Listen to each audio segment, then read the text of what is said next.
The one, they said, a woman couldn't save a dying farm alone. They said the wheat would rot in the fields before autumn came. They said Evelyn Hart would lose everything her father built.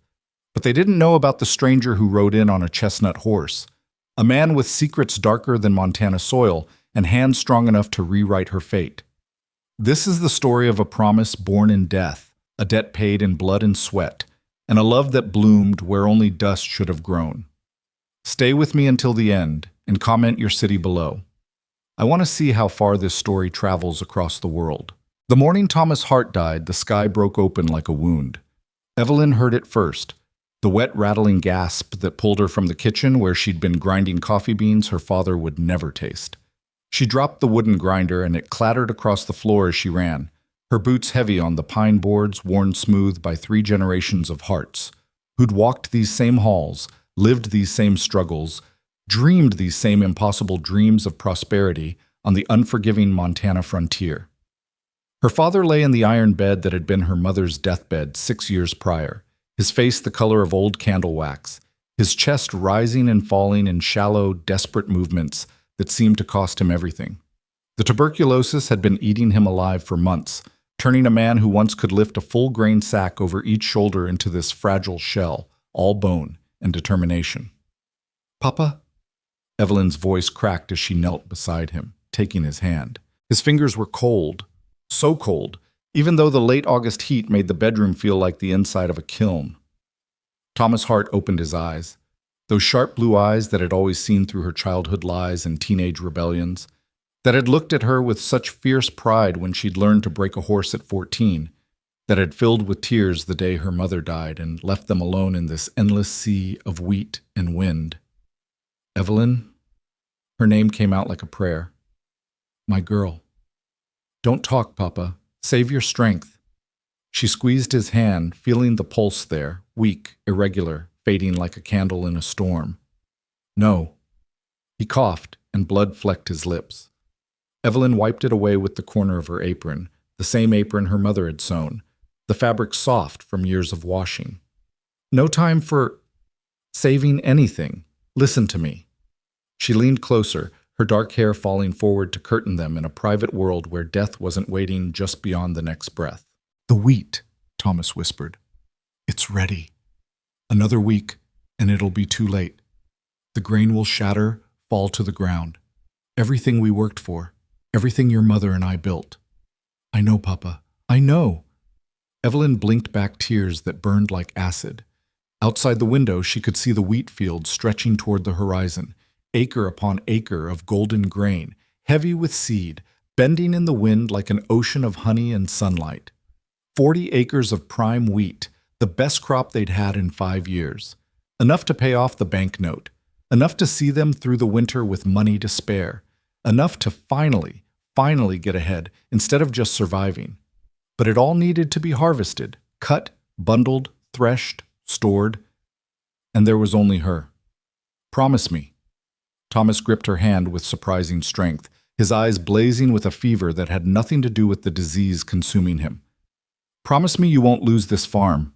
Your grandfather cleared this land. Your mother's buried here. This is Hart land, Evelyn. This is your birthright. Promise me." The words caught in her throat, thick and choking. She wanted to tell him the truth, that she was 23 years old and strong, but not strong enough to harvest 40 acres alone. That the neighbors were too busy with their own crops to spare time for a dying man's daughter. That the bank was already circling like vultures, just waiting for Thomas to breathe his last so they could foreclose on the note and sell the land to Henry Blackwood, the cattle baron who'd been trying to buy out every small farmer in the valley for the past 3 years. But she couldn't say any of that. Not to her father. Not while he lay dying. "I promise, Papa." Her voice was steady even as her heart shattered. "I won't lose the farm. I swear it." Thomas Hart smiled then. A real smile, the first she'd seen in weeks. His grip relaxed and he settled back into the pillows, his breathing easier despite the blood and the death rattling in his chest. "That's my girl," he whispered. "Strong like your mother, stubborn like me."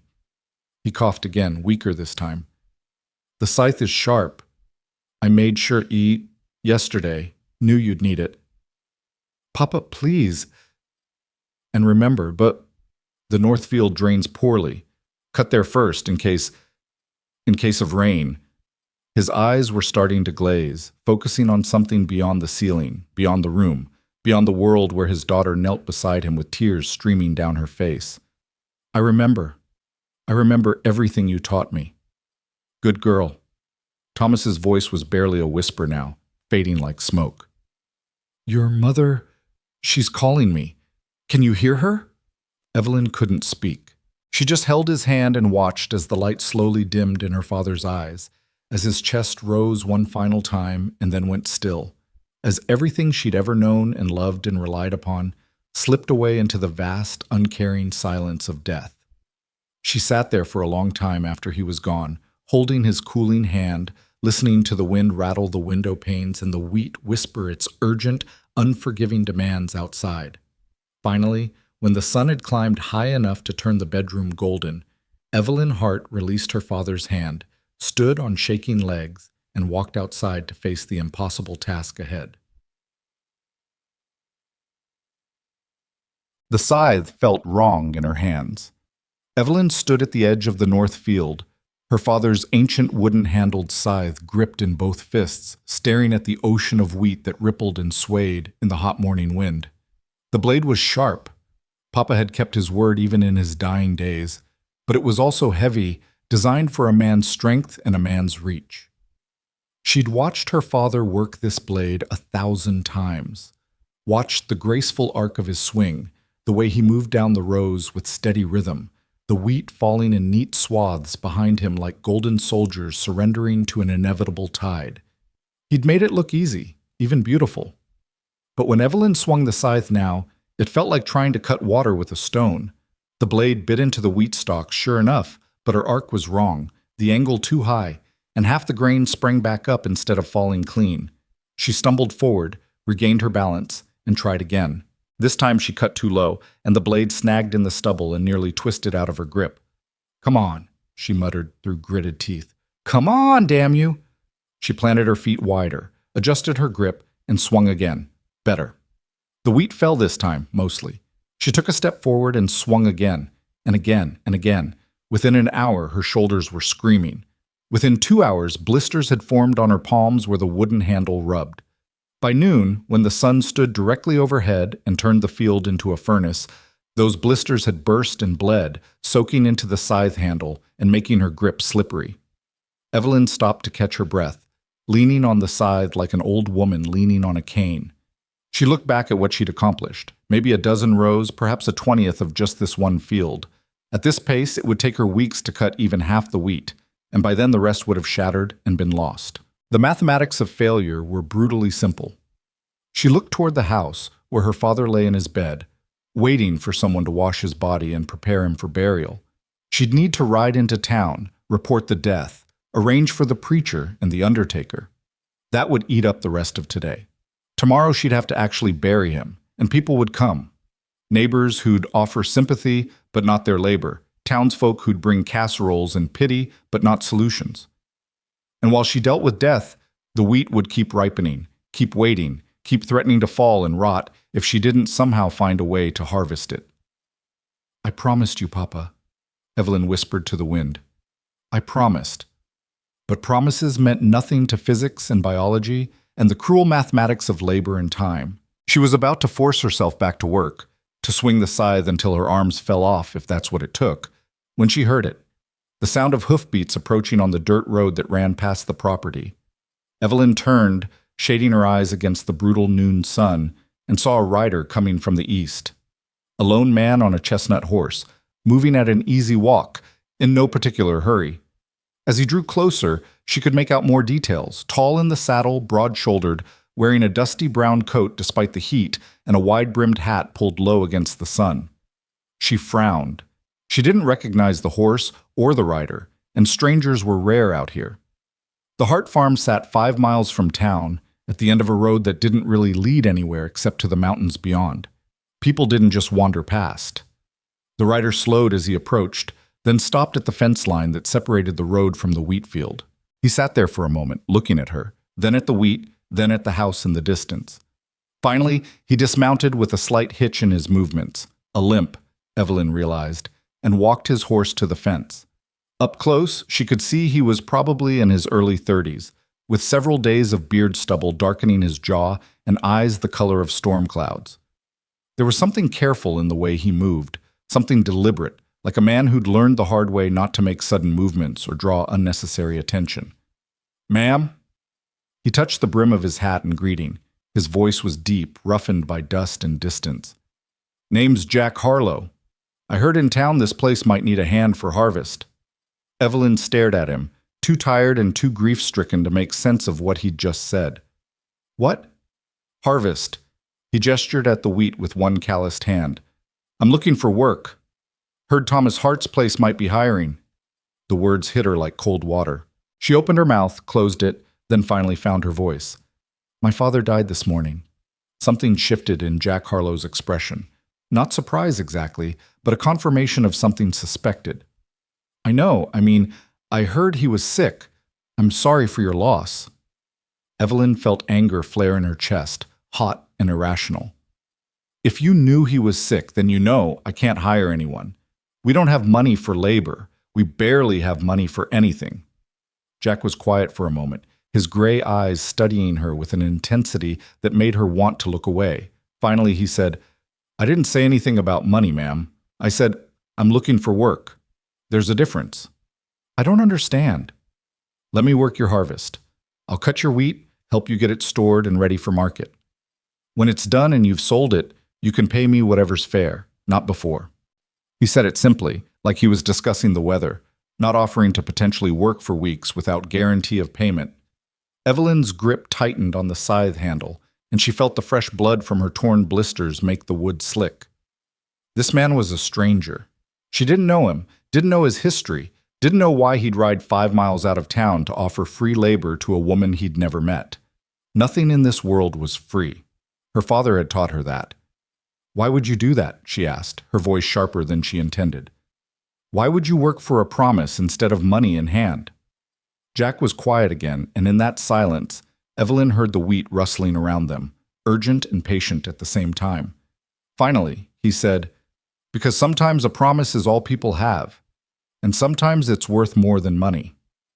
He gestured at the field, at the dozen rows she'd managed to cut in 4 hours of brutal labor. "That's good work, ma'am. Clean cuts, even bundling. But you're fighting a war you can't win alone. Not 40 acres of wheat in a week, maybe less. You need help." "I don't need charity." "Good. Because I'm not offering it." Jack's voice stayed level, but there was steel underneath now. "I work for my keep, ma'am. I'll sleep in your barn, eat what you feed your hired hands, and earn my wages through labor. When the crop is in and you've got money from the sale, you pay me a fair rate. Not charity, not a handout, a business arrangement." Evelyn wanted to argue, wanted to tell him to get back on his horse and ride away, wanted to not need his help so desperately that it made her chest ache. But she looked at the wheat, at the endless acres of it, and then down at her bleeding hands, and she knew the truth. Pride wouldn't save this farm. Stubbornness wouldn't keep her promise to her dying father. Only help would do that, even if it came from a stranger with storm cloud eyes and secrets she could sense hovering around him like shadows. "All right," she heard herself say. "But I'm warning you, Mr. Harlow. If you're running a con, if you think you'll work a few days and then claim I owe you the whole farm, you're making a mistake. I might be alone, but I'm not helpless. I know how to use my father's rifle, and I know how to use it well." Jack Harlow smiled then, just slightly, and for the first time she saw something genuine in his face. "Noted, ma'am. I'll try not to give you cause to shoot me."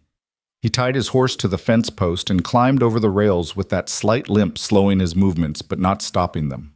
Up close, Evelyn could see he was even taller than she'd thought. At least 6 feet, with the kind of lean, rope muscle build that came from years of hard labor, rather than natural strength. "Show me where you want to start," he said simply. And just like that, everything changed. Jack Harlow worked like a man possessed.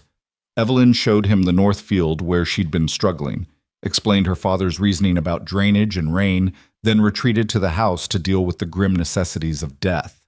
She washed her father's body with trembling hands, dressed him in his Sunday suit, and arranged him on the bed with his hands folded over his chest. Then she rode into town to notify the undertaker and the preacher, to post notice of the death at the general store, to face the pitying looks and carefully worded questions about what she'd do now, a young woman alone on a failing farm. She wanted to scream at all of them that the farm wasn't failing, that she had help now, that she'd keep her promise. But she kept her mouth shut and her face composed and let them think what they wanted.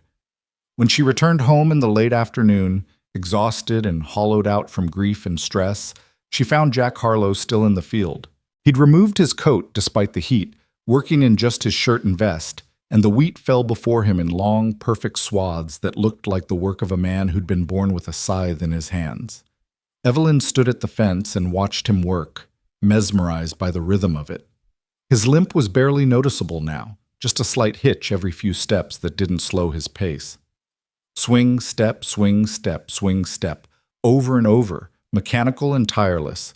He'd already cut more in 5 hours than she'd managed in 4, and the rows behind him were neat and orderly, the bundled wheat lying ready for stacking. She'd expected him to stop when he saw her return. Instead, he just raised one hand in acknowledgement and kept working, his face set in concentration, sweat soaking through his shirt. Evelyn went inside and started preparing supper. She didn't have much: beans, salt pork, bread she'd baked 2 days ago that was starting to go stale, some coffee that had been stretched with chicory to make it last. It was simple food, the kind you fed yourself when you were alone and too tired to care about taste. But Jack Harlow wasn't herself. He was a stranger working her fields, and even if she couldn't pay him yet, she could at least feed him properly. She found a chicken in the yard and killed it with quick efficiency, the way her mother had taught her. Plucked it, cleaned it, cut it into pieces, and fried it in the last of the bacon grease. Boiled potatoes with wild onions from the garden. Made a fresh pot of coffee, real coffee this time, no chicory. Set the table with her mother's good dishes, the ones they only used for special occasions. It wasn't a feast, but it was honest food, and she felt better having something real to offer. By the time full darkness fell, Jack finally stopped working. Evelyn heard him at the pump outside, washing up, and then his boots on the porch steps. He knocked. Actually knocked. As if this wasn't his place to just walk in, and waited for her to invite him inside. "Supper's ready," Evelyn called. "Come in before it gets cold."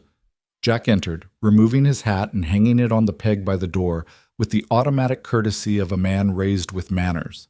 His hair was dark with sweat and dust, and there were lines of exhaustion around his eyes, but he stood straight and tall, waiting for her to tell him where to sit.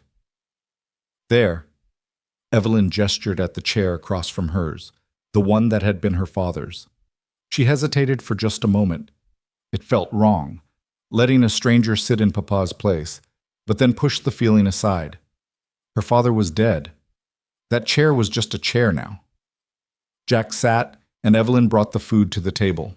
She'd loaded his plate with most of the chicken and a generous helping of potatoes, keeping just a little for herself. She wasn't particularly hungry anyway. For a few minutes, they ate in silence.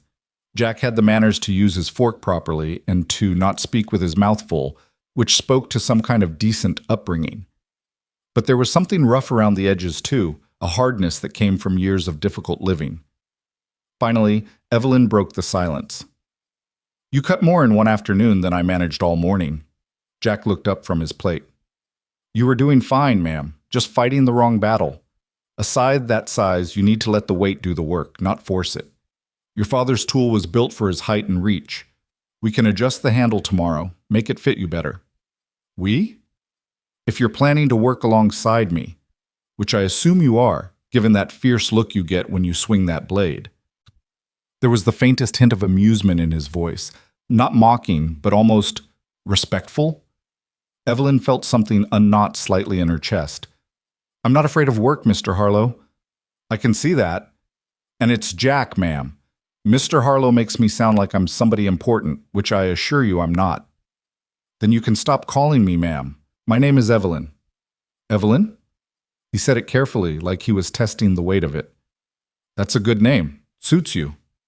She didn't know what to say to that, so she focused on her food instead. After a moment, Jack spoke again.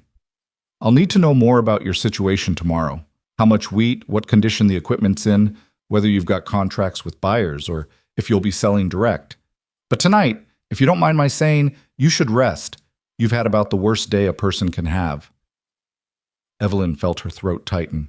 She'd been holding everything together through sheer force of will, but Jack's unexpected kindness threatened to crack that facade. "My father's viewing is tomorrow afternoon. I'll keep working the fields," Jack said quietly. "Pay my respects another time if that's all right. Funerals are for family and folks who knew the deceased.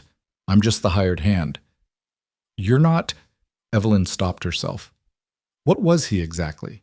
Not family, not a friend, not quite just hired labor either, given that he was working on faith and promises. "You're helping me keep a promise I made to my father. That makes you more than just a hired hand." Jack met her eyes across the table, and something passed between them. Understanding, maybe, or recognition. Two people who'd both known loss and understood the weight of promises. "Then I'll be there tomorrow," he said simply, "to pay respects to the man whose daughter keeps her word." After supper, Jack took his plate to the wash basin and cleaned it himself, despite Evelyn's protests. Then he gathered his coat and hat and headed for the door. "The barn's clean," Evelyn said. "There's fresh straw in the loft and blankets in the trunk by the door. It's not much, but—" "It's more than I've had most nights these past few years," Jack interrupted gently. "Thank you, Evelyn." He left then, and Evelyn was alone in the house with her father's body laid out in the bedroom and a stranger sleeping in her barn and the impossible weight of 40 acres of wheat pressing down on her shoulders like a physical thing. She should have felt afraid, or at least uncertain. Instead, as she cleaned up the supper dishes and banked the fire for the night, she felt something she hadn't expected. Hope. Thomas Hart's funeral was small but dignified. The preacher said the right words, and the neighbors who came, the Johnsons from the next farm over, the Martins from town, old Mr. Peterson who ran the general store, all offered their condolences with genuine sympathy. They lowered her father into the ground beside her mother, in the small family plot at the edge of the property, within sight of the wheat fields he'd loved.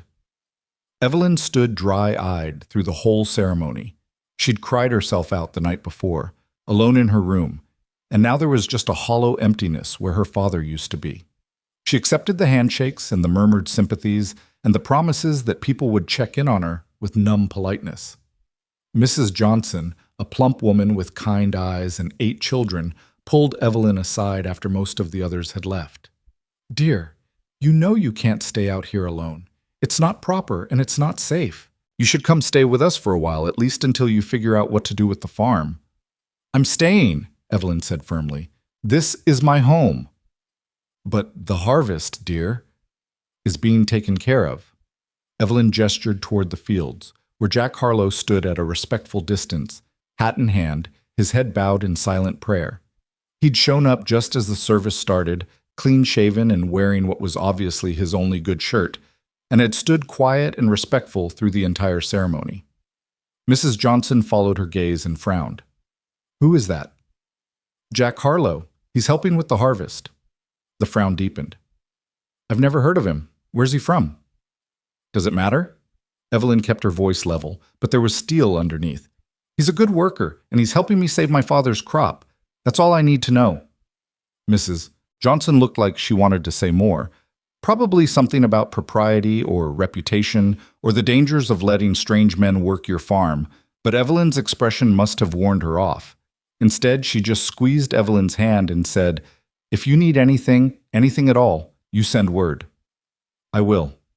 Thank you." After everyone had left, Evelyn stood alone by the fresh grave, looking at the simple wooden cross that marked where her father now rested. She'd have a proper headstone made eventually, when the wheat money came in. For now, this would have to do. "I'm keeping my promise, Papa," she whispered. "I know you can't hear me, but I'm keeping it." She felt rather than heard Jack approach. He stood beside her, silent, just offering his presence. After a moment, he said quietly, "Your father must have been a good man to inspire that kind of loyalty." "He was the best man I knew." Evelyn's voice caught slightly. "He taught me everything, how to read the weather, how to judge when wheat is ready, how to keep books and manage a farm, how to be strong when everything tells you to give up. Those are good lessons." "They are." She turned to look at Jack, really look at him. In the afternoon light, with his hat off, she could see the gray threading through his dark hair at the temples, the lines around his eyes that spoke of years spent squinting into sun and wind. "What about you? What did your father teach you?" Something flickered across Jack's face, pain maybe, or regret. "My father taught me that some men are born to lose everything they touch, and the best thing you can do is learn from their mistakes."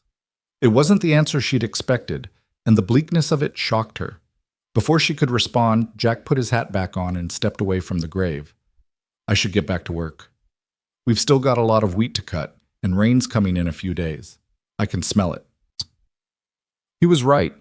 There was a heaviness to the air, a metallic taste that spoke of storm weather building.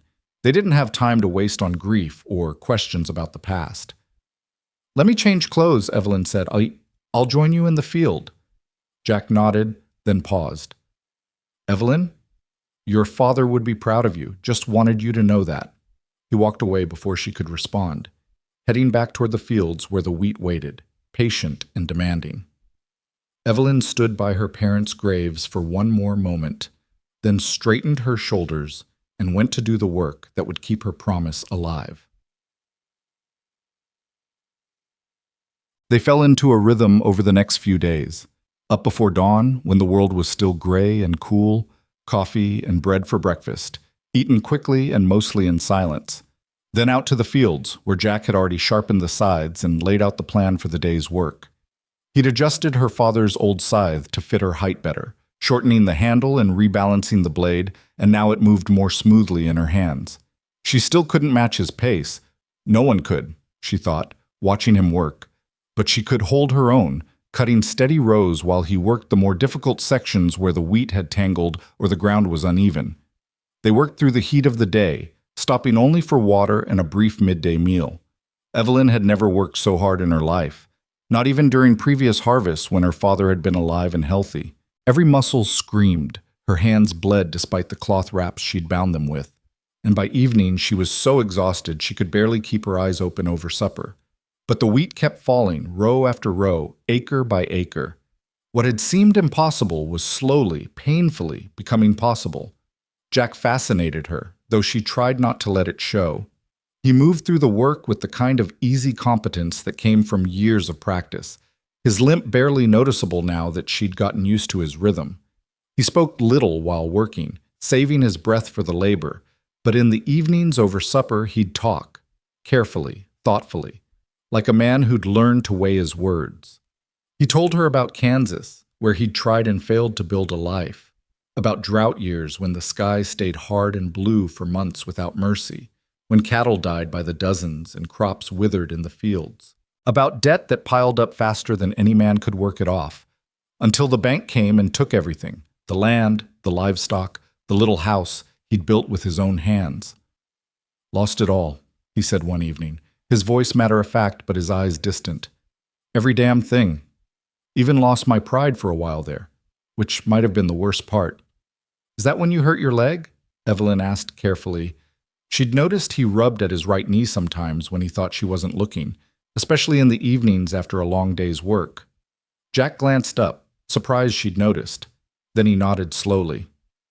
In a manner of speaking, "There was a day near the end when the bankmen came to clear me out.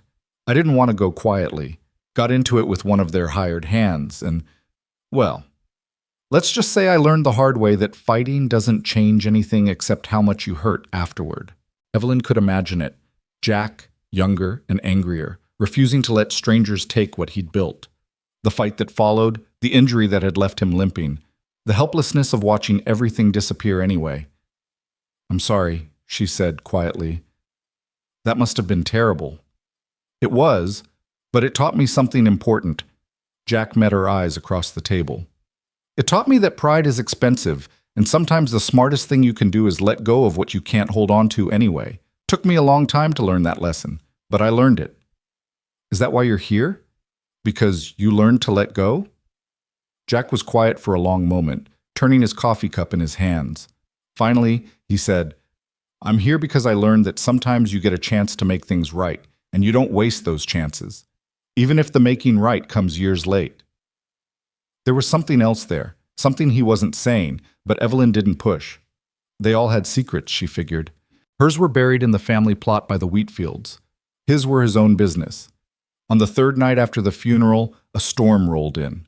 Evelyn woke to thunder that shook the house, the kind of deep, bone-rattling boom that spoke of serious weather. She got up and looked out the window, and in the lightning flashes she could see the wheat fields bending and thrashing in the wind, the stalks whipping back and forth like dancers in a violent ballet. Rain hit the roof like thrown gravel, and Evelyn's heart sank. If this turned into a real downpour, if it flooded the fields the way storms sometimes did in late summer, they could lose half the harvest. All their work would be for nothing.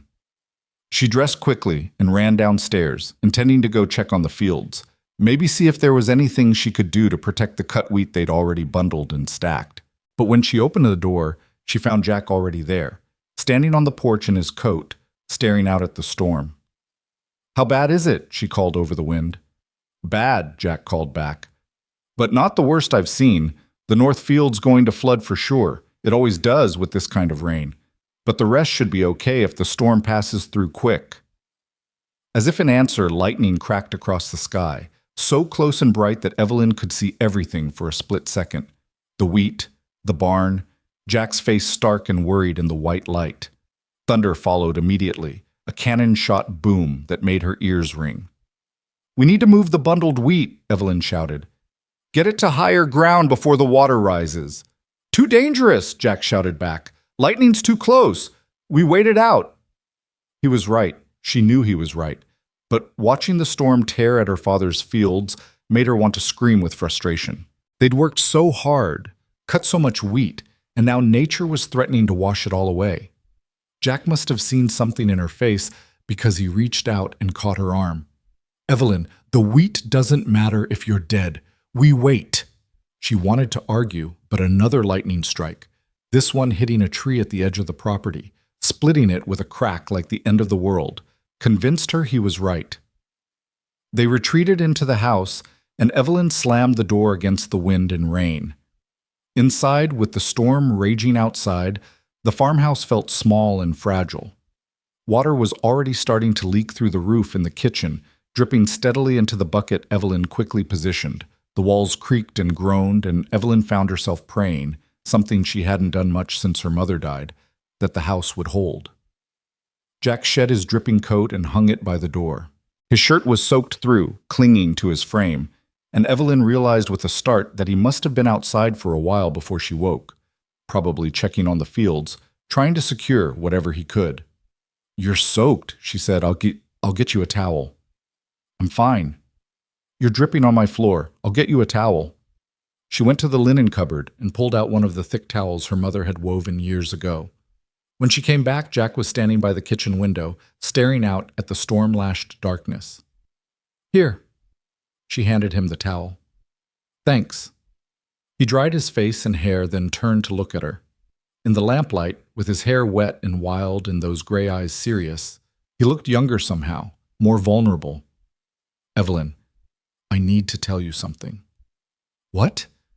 Jack hesitated, and in that hesitation Evelyn felt something shift in the air between them, some confession hovering on the edge of speech. But before he could say whatever it was, another massive thunder crack made them both jump, and the lamp flickered dangerously. "Maybe this should wait till morning," Jack said finally. "No." Evelyn surprised herself with the firmness of her voice. "We're stuck inside until this storm passes, and we're both awake. If you've got something to say, say it." Jack studied her for a long moment, then nodded slowly. He moved to the table and sat down heavily, like a man preparing to carry a weight. Evelyn sat across from him, in her father's chair, and waited. "I told you I came here looking for work," Jack began slowly. "And that's true, far as it goes. But it's not the whole truth." Evelyn's hands clenched in her lap, but she kept her face neutral. "Go on."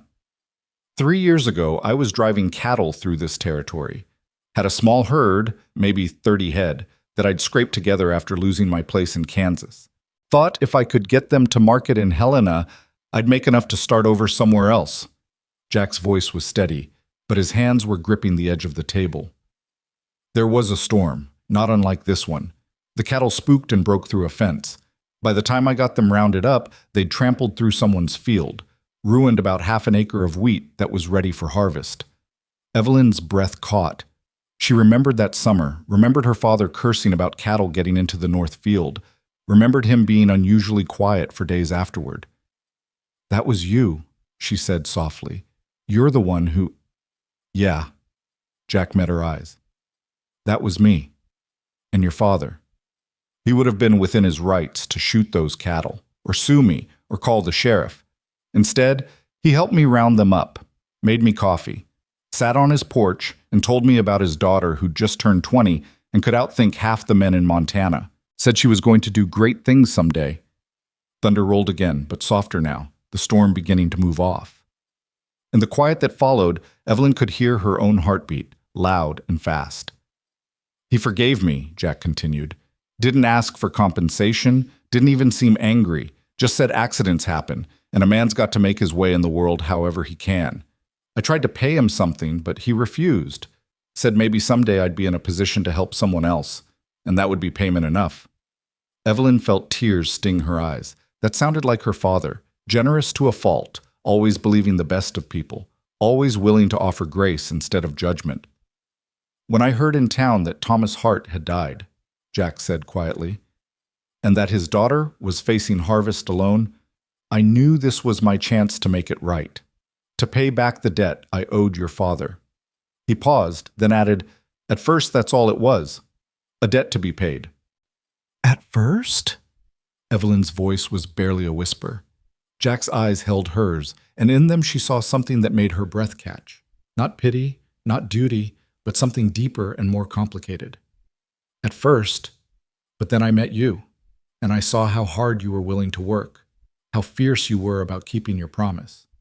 I saw your father in you, that same stubborn kindness, that same refusal to give up even when any sane person would. And He stopped, shook his head.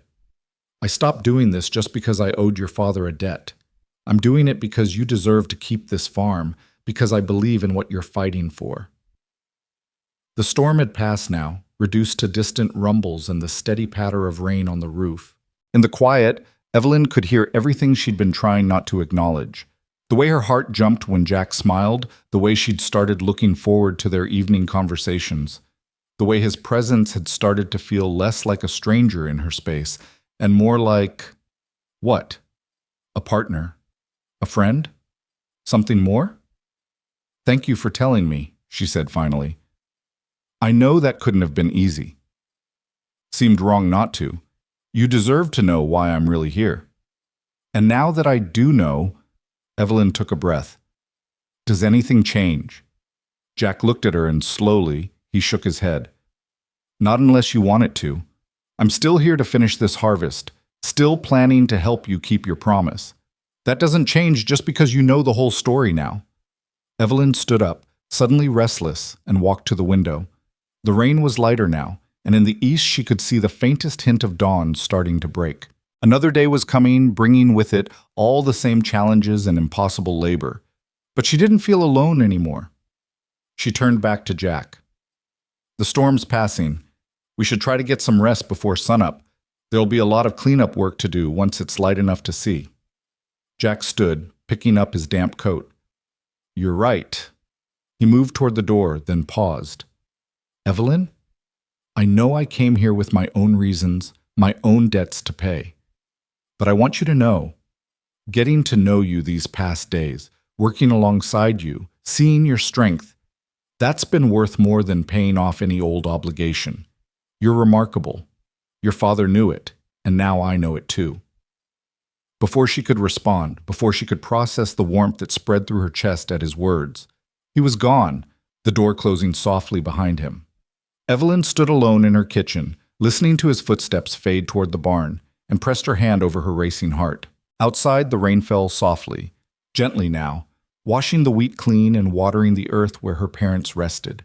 And somewhere in the slowly lightening east, the sun was preparing to rise on another day of impossible promises and harvest work, and a growing connection between two people who'd both learned the hard way that sometimes the best things in life come from honoring old debts and keeping new promises. The wheat was waiting, and so was tomorrow. And for the first time since her father died, Evelyn found herself believing that both might actually bring something good. The morning after the storm dawned clear and merciless, the sun climbing into a sky scrubbed clean by rain. Evelyn woke to find her entire body protesting, every muscle stiff, every joint aching from days of relentless labor. For a moment, lying in her childhood bed with sunlight streaming through the lace curtains her mother had made, she let herself imagine staying there, burrowing into the quilts and surrendering to exhaustion. Then she heard it, the rhythmic sound of metal on stone, the distinctive ring of a blade being sharpened. Jack was already up, already preparing for another day of work. Evelyn threw off the covers and dressed quickly, her fingers clumsy with haste and lingering fatigue. When she made it downstairs and outside, she found Jack at the grinding wheel behind the barn, bent over the scythe blade with focused intensity. His shirt was already damp with sweat despite the early hour, and there was a set to his shoulders that spoke of determination bordering on obsession. "You should have woken me," Evelyn called as she approached. Jack looked up, and she was startled by the shadows under his eyes. He looked like he hadn't slept at all. "Figured you needed the rest. You've been working yourself ragged." "So have you." She gestured at the scythe. "How bad is it out there?" Jack set down the blade and straightened, one hand going automatically to his right knee, rubbing at the old injury. "Could be worse. The north field flooded like I expected, and we lost maybe half of what we'd already cut and bundled there. But the rest held. The drainage worked like your father planned." Evelyn felt relief war with frustration. Losing half the north field was painful, but not catastrophic. They could recover from it if they worked fast enough to get the rest in before another storm hit. "How much time do we have?" "Hard to say. Weather's clear now, but there's more coming. I'd guess we've got 4, maybe 5 days before the next system moves through." Jack picked up the scythe again, testing the edge with his thumb. "We need to work faster. Push harder." "We're already pushing as hard as we can." "Then we push harder than that." There was something almost desperate in his voice, and Evelyn realized with a start that Jack was taking this as personally as she was. This wasn't just about paying a debt anymore. Somewhere in the past few days, he'd become as invested in saving this farm as she was. The realization sent a complicated flutter through her chest. Gratitude mixed with something warmer, something that made her very aware of how his wet shirt clung to his shoulders, how the morning light caught in his gray eyes and turned them silver. She pushed the thoughts away. There was no time for such foolishness, not with the wheat waiting and the weather threatening and everything she'd ever known hanging in the balance. "Then let's get started," she said firmly. "Show me what needs to be done." They worked through that day like demons possessed, barely stopping even for water. The flooded sections of the north field were a loss, the bundled wheat waterlogged and already starting to rot, but they salvaged what they could and then moved on to the sections that had survived. Jack pushed the pace relentlessly, and Evelyn matched him stroke for stroke, refusing to be the one who faltered first. By evening, they'd cut more in one day than they had in the previous 2 combined, but the cost showed in both of them. Jack's limp was pronounced now, his face tight with pain he was trying to hide. Evelyn's hands had bled through her wrappings, and her shoulders felt like they were on fire. At supper, beans and cornbread eaten in exhausted silence, Evelyn finally spoke. "You're hurting yourself. That knee can't take this pace." "I'm fine." "You're limping worse than you did 3 days ago, and don't think I haven't noticed you favoring that leg. If you injure yourself badly, we'll lose more time than if you just paced yourself properly." Jack set down his spoon with a deliberate calm that somehow felt more dangerous than anger. "I know my limits, Evelyn." "Do you? Because from where I'm sitting, it looks like you're trying to prove something, and I can't figure out if you're trying to prove it to me or to yourself." The words hung in the air between them, sharp and challenging. Jack stared at her for a long moment, something unreadable flickering across his face. Then, unexpectedly, he laughed, a short, bitter sound. "Maybe both," he admitted. "Maybe I'm trying to prove I'm not the same man who lost everything in Kansas. Maybe I'm trying to prove I can finish something I start, for once in my miserable life, or maybe—" He stopped, shook his head. "Maybe I just can't stand the thought of failing you." Evelyn's breath caught. "Jack, I know what it's like to lose everything, Evelyn. I know what it feels like to stand on land that was yours and watch strangers take it away. I know the kind of hollow that leaves inside you. His voice was rough with emotion he wasn't quite managing to contain.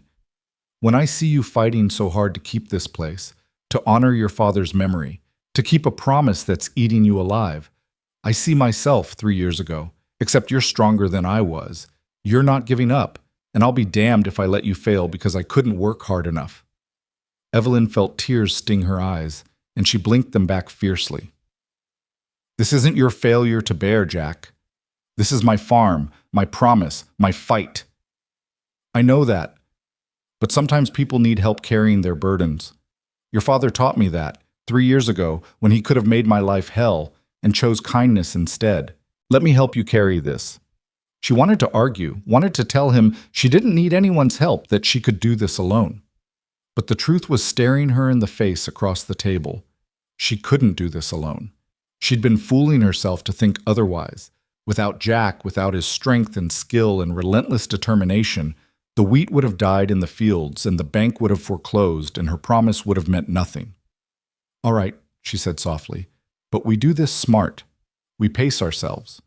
We work hard, but not so hard we break. Because if you injure that knee badly enough that you can't work at all, then we really are finished. Agreed?" Jack studied her face, then slowly nodded. "Agreed.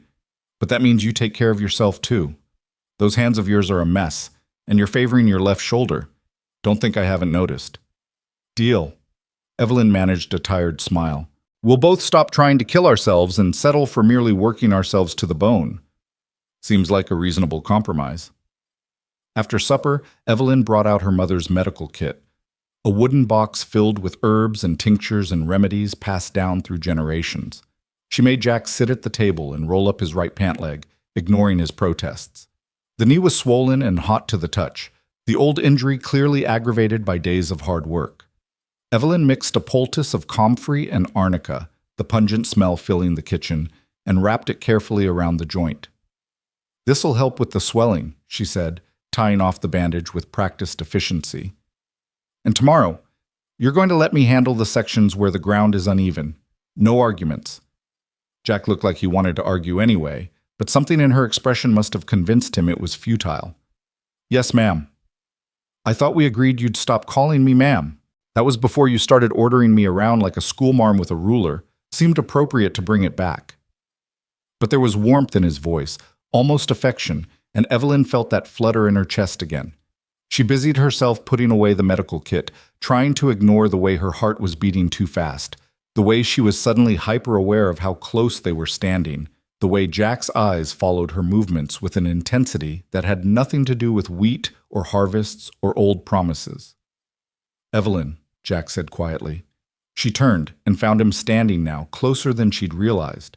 In the lamplight, with his hair still damp from washing and his shirt sleeves rolled up to reveal strong forearms marked with old scars and new bruises, he looked both dangerous and gentle, hard and kind, everything contradictory and somehow perfect.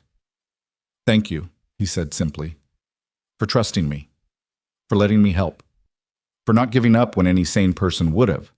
"I'm my father's daughter," Evelyn said, her voice not quite steady. "We Harts are too stubborn to know when to quit.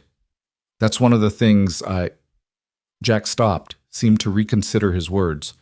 "That's one of the things I admire about you. Your strength. Your loyalty." He was standing so close now that Evelyn could see the flecks of blue in his gray eyes, could smell the clean scent of soap and sun-dried cotton, could feel the heat radiating from his body. Her mouth went dry, and she forgot whatever response she'd been about to make. For a moment they just stood there, the air between them charged with possibility and want, and all the things neither of them had the courage or the time to say. Then Jack stepped back, the spell breaking like a soap bubble. "I should let you rest," he said, his voice slightly rough. "Tomorrow's going to be another long day." "Yes, right, tomorrow." Evelyn felt like she was waking from a dream, disoriented and flushed. "Good night, Jack?" "Good night, Evelyn." He left, and she stood alone in the kitchen, one hand pressed against her racing heart, wondering what the hell had just happened and whether she was brave enough to let it happen again. The next 3 days passed in a blur of brutal, unrelenting work. They were up before dawn and worked until they could barely see in the twilight.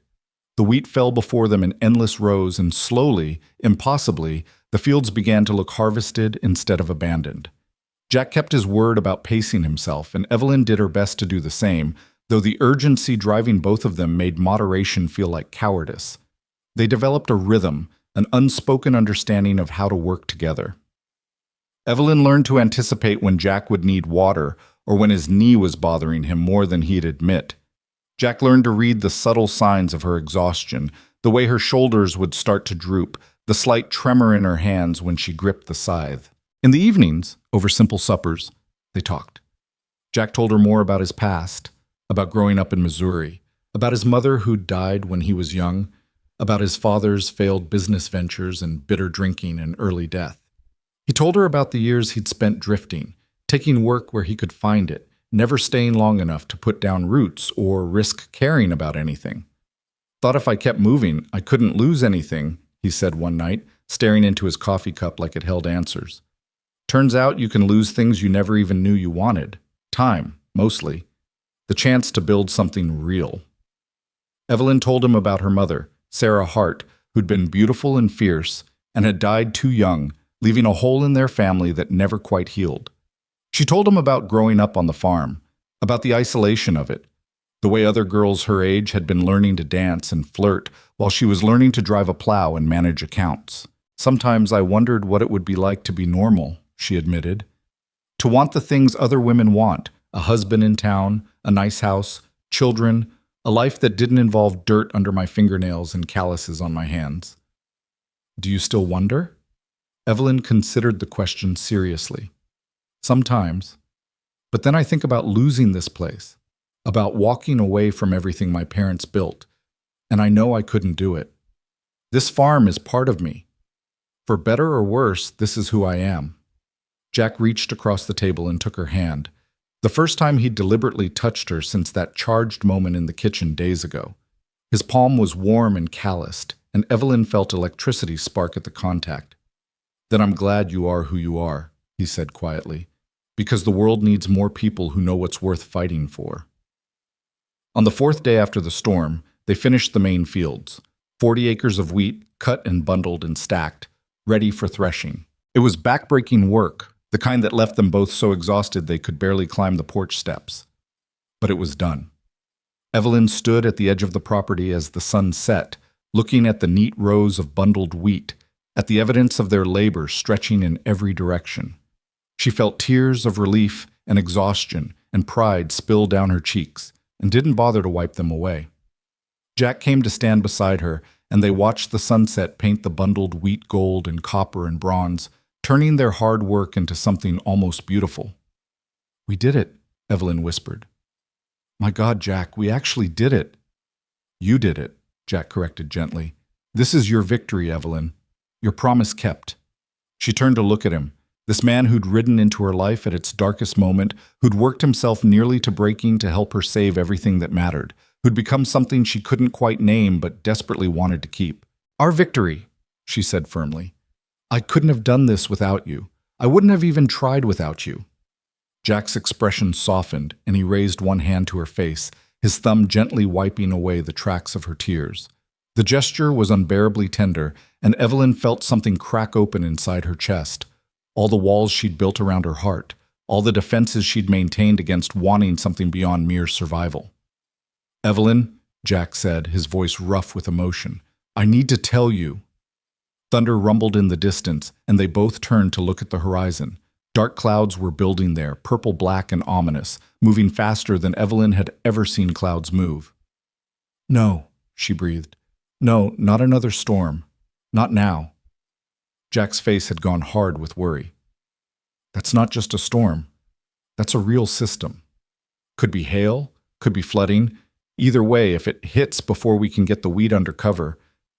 He didn't need to finish the sentence. They both knew what it meant.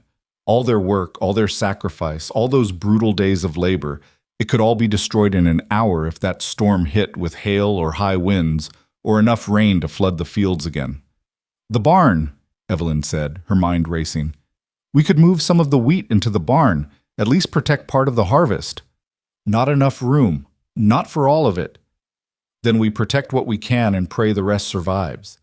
Evelyn was already moving, running toward the fields, her exhaustion forgotten in the face of this new crisis. "Come on! We don't have much time!" They worked like people possessed, carrying armfuls of bundled wheat toward the barn, racing against the approaching storm. The wind picked up, whipping Evelyn's skirts around her legs and tearing strands of hair from her braid. The temperature dropped 10 degrees in as many minutes, and the smell of rain grew heavy in the air. Jack's injured knee gave out halfway through their third trip, and he went down hard in the dirt, cursing viciously. Evelyn dropped her bundle and ran to him, trying to help him up, but he waved her off. "Keep going!" he shouted over the rising wind. "Save what you can. I'll catch up. I'm not leaving you in the field. Evelyn, there's no time to argue. The wheat can rot for all I care if it means leaving you hurt." She got her shoulder under his arm and hauled him upright with strength born of desperation. "We do this together or not at all. Now move." They stumbled toward the barn together, Jack leaning heavily on her, both of them fighting the wind that seemed determined to knock them down. They'd barely made it inside when the first raindrops hit, fat, heavy drops that sounded like drum beats on the barn roof. Evelyn got Jack settled on a hay bale, then turned to look at their meager pile of saved wheat. They'd managed maybe a tenth of the harvest, if that. The rest was still out in the fields, exposed to whatever violence the sky was about to unleash. "It's not enough," she said, despair creeping into her voice. "It's not nearly enough." Jack grabbed her hand, pulling her attention back to him. "Listen to me. We saved what we could. That's all anyone can do. The rest is up to God and luck, and whatever grace the universe sees fit to grant. But if we lose the crop, then we lose it. But Evelyn, we fought. We fought so damn hard. Your father would be proud of that fight, win or lose." The storm hit with the force of a physical blow. Rain hammered down in sheets so thick Evelyn couldn't see past the barn door. Thunder cracked overhead, so loud and close she felt it in her bones. Lightning turned the world white and black, in a strobe that made her dizzy. And underneath it all, the roar of wind and water, the sound of nature, reminding them just how small and powerless they really were. They huddled together in the barn, not for warmth, because the air was still stifling despite the wind, but for comfort, for the simple human need not to be alone when the world was ending around them. Evelyn found herself pressed against Jack's side, his arm around her shoulders, his heartbeat steady against her ear. "I'm scared," she admitted, the words torn from somewhere deep inside. "I'm so scared, Jack. What if it's all for nothing? What if we lose everything anyway?" Jack's arm tightened around her. "Then you'll start again. Because that's what you do. You keep going. I've seen it in you these past weeks. You don't know how to give up. I'm tired of being strong. I'm tired of fighting." "I know. God, I know." He turned slightly, tilting her face up to look at him. In the lightning flashes, his eyes were fierce and full of things unsaid. "But you're not alone in this fight anymore, Evelyn. Whatever happens out there, whatever we face when this storm passes, we face it together. I'm not going anywhere. You don't owe me. This isn't about owing anyone anything. This is about—" He stopped, seemed to struggle with the words. "Hell, I've never been good at this, at saying what I feel. But Evelyn, you have to know by now that I'm not here just because of some debt to your father. I'm here because of you. Because somewhere between that first day in the field and tonight, I stopped thinking about leaving and started thinking about staying. Started thinking about building something real, something that matters. With you." Evelyn's breath caught. "Jack, I know the timing's terrible. I know we're in the middle of a storm and we might lose everything and tomorrow might bring disaster. But if there's one thing I've learned, it's that tomorrow isn't promised. So I'm saying it now while I have the chance. I care about you, Evelyn Hart, more than I've cared about anyone in a long damn time. And if you'll have me, if you want me to stay after the harvest is done and the debt is paid, then I will. Not as hired help, but as whatever you'll let me be." The barn felt suspended in time, caught between one heartbeat and the next. Outside, the storm raged with furious intensity, but inside, in this small bubble of hay-scented air and lamplight, the world had narrowed to just the two of them, to Jack's face inches from hers, to the rough warmth of his hand cradling her cheek, to the terrible, wonderful vulnerability in his eyes. I want you to stay, Evelyn heard herself say, the words both terrifying and liberating. I don't know what tomorrow brings, or if there will even be a farm left to stay on, but I want you here, with me. I think I've wanted that since the moment you offered to work for a promise instead of wages. Jack's smile was slow and devastating, transforming his entire face from something hard and weathered into something almost boyish. Then I guess we're in this together, come what may. He leaned in slowly, giving her time to pull away, to change her mind, to remember all the practical reasons why this was foolish and dangerous and far too fast. But Evelyn didn't pull away. She met him halfway, her lips finding his in a kiss that tasted like rain and salt and promise. It was nothing like she'd imagined a kiss should be. No gentle exploration, no tentative sweetness. It was desperate and fierce, full of all the fear and hope and longing they'd been holding back for weeks. Jack's hand tangled in her hair, and Evelyn's fingers gripped his shirt like she could anchor them both against the storm. When they finally broke apart, both breathing hard, Evelyn pressed her forehead against his and laughed, a wild, slightly hysterical sound. We're insane. The world is falling apart outside, and we're kissing in a barn. Best moment of my life, Jack said seriously, then grinned, though I'll admit the timing could use work. They stayed like that for a long time, wrapped around each other while the storm raged outside, stealing moments of warmth and connection in the midst of chaos.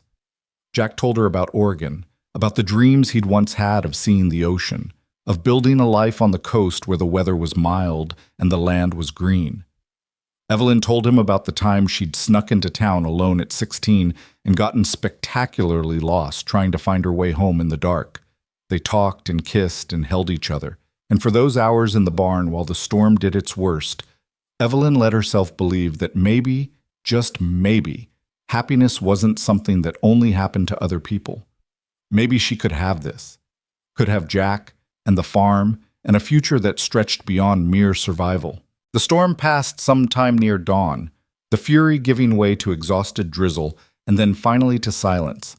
Evelyn woke to find herself curled against Jack's chest, his coat draped over them both like a blanket. For a moment she just lay there, listening to his steady breathing, feeling the rise and fall of his chest beneath her cheek. Then reality came crashing back, and with it, the terrible knowledge of what they'd have to face outside. Jack, she whispered, shaking his shoulder gently. Jack, wake up. The storm's past. He woke instantly, the way people who'd learned to sleep light tended to do.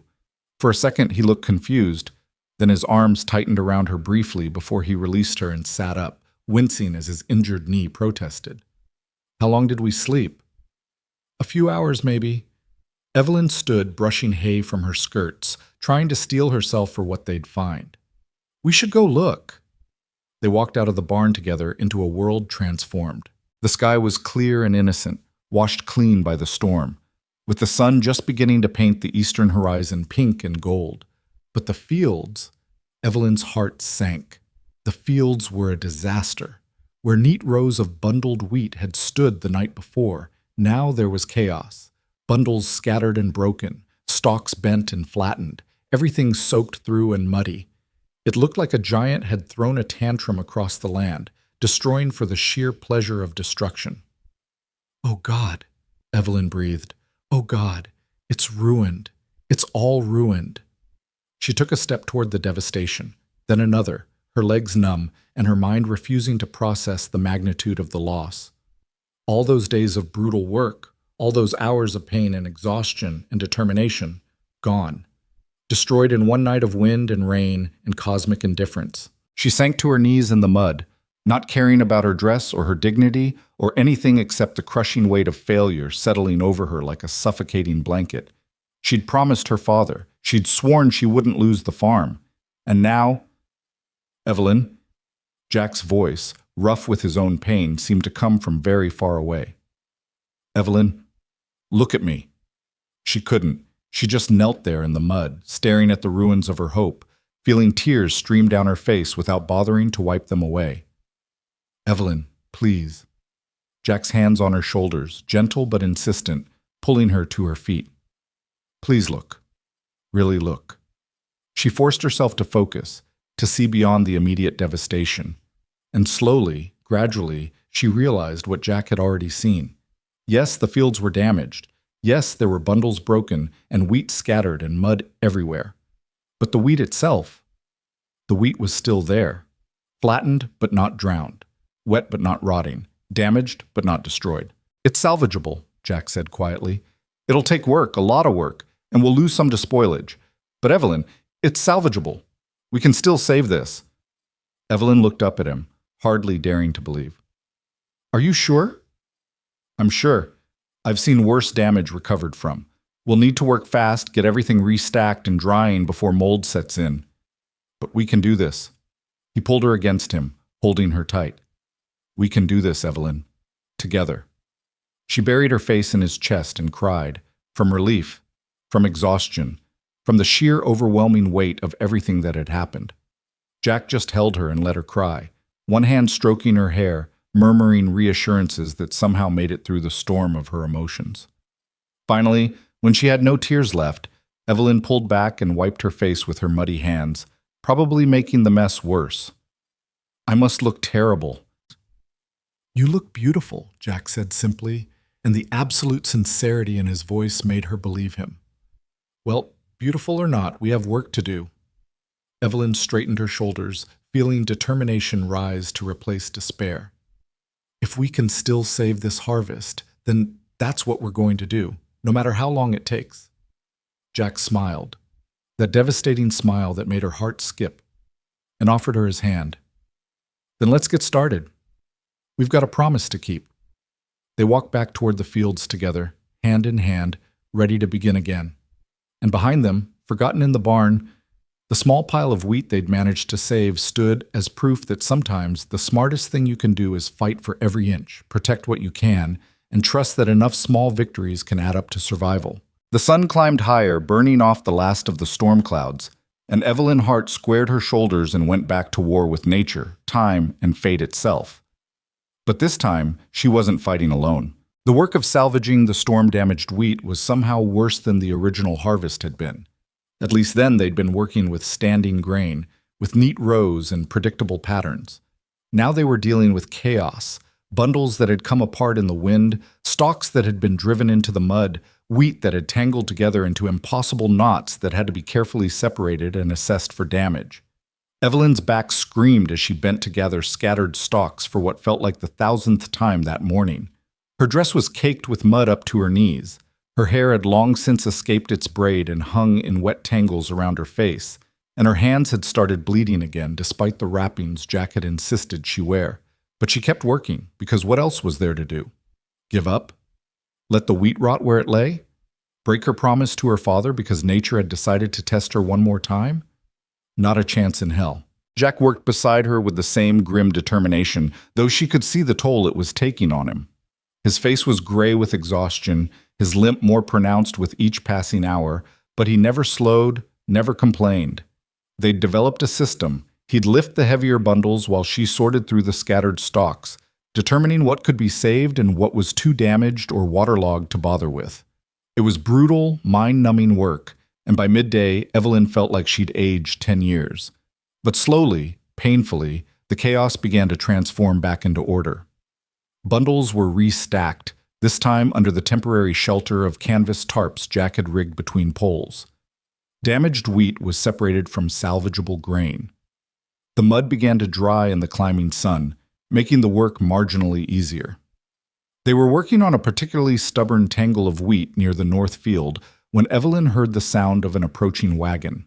She straightened, one hand shading her eyes against the afternoon sun, and felt her stomach drop as she recognized the rig. Henry Blackwood. Of all the people she didn't want to see right now, the cattle baron who'd been circling her land like a vulture topped the list. Company, she said quietly to Jack, who looked up from his work and followed her gaze. Something in his expression hardened when he saw the wagon. Want me to send him away? Jack asked, his voice flat.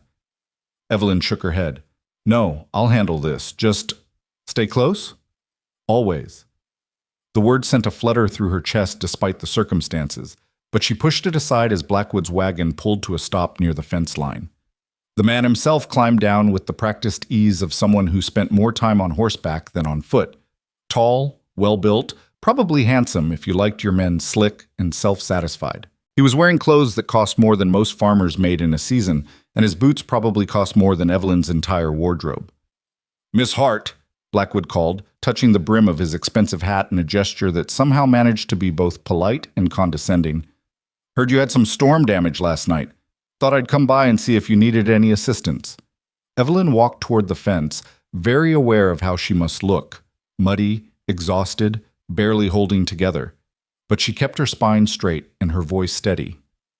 "That's kind of you, Mr. Blackwood, but as you can see, we're managing just fine." Blackwood's eyes swept over the storm-damaged fields, and his expression suggested he thought managing was a generous description. "Are you? Because from where I'm standing, it looks like you're fighting a losing battle, Miss Hart. No shame in admitting when you're beaten." "I'm not beaten." "Not yet, perhaps. But the banknote comes due in 6 weeks, doesn't it? And even if you manage to salvage some of this wheat, the market price won't be what you'd hoped. Storm damage means lower grade, and lower grade means less money." He said it gently, like he was breaking bad news to a child. "I'm prepared to make you a fair offer for the land, Miss Hart. Fair enough that you could pay off your father's debts and still have money left over to start fresh somewhere else." Evelyn felt anger burn hot in her chest. "This is my home, Mr. Blackwood. My family's land. It's not for sale." "Everything's for sale at the right price, and sentiment doesn't pay debts." Blackwood leaned against the fence, his posture casual, but his eyes sharp. "I know you think you're honoring your father's memory by holding on to this place, but what do you think he'd want? For you to work yourself to death trying to save a failing farm, or for you to accept help when it's offered?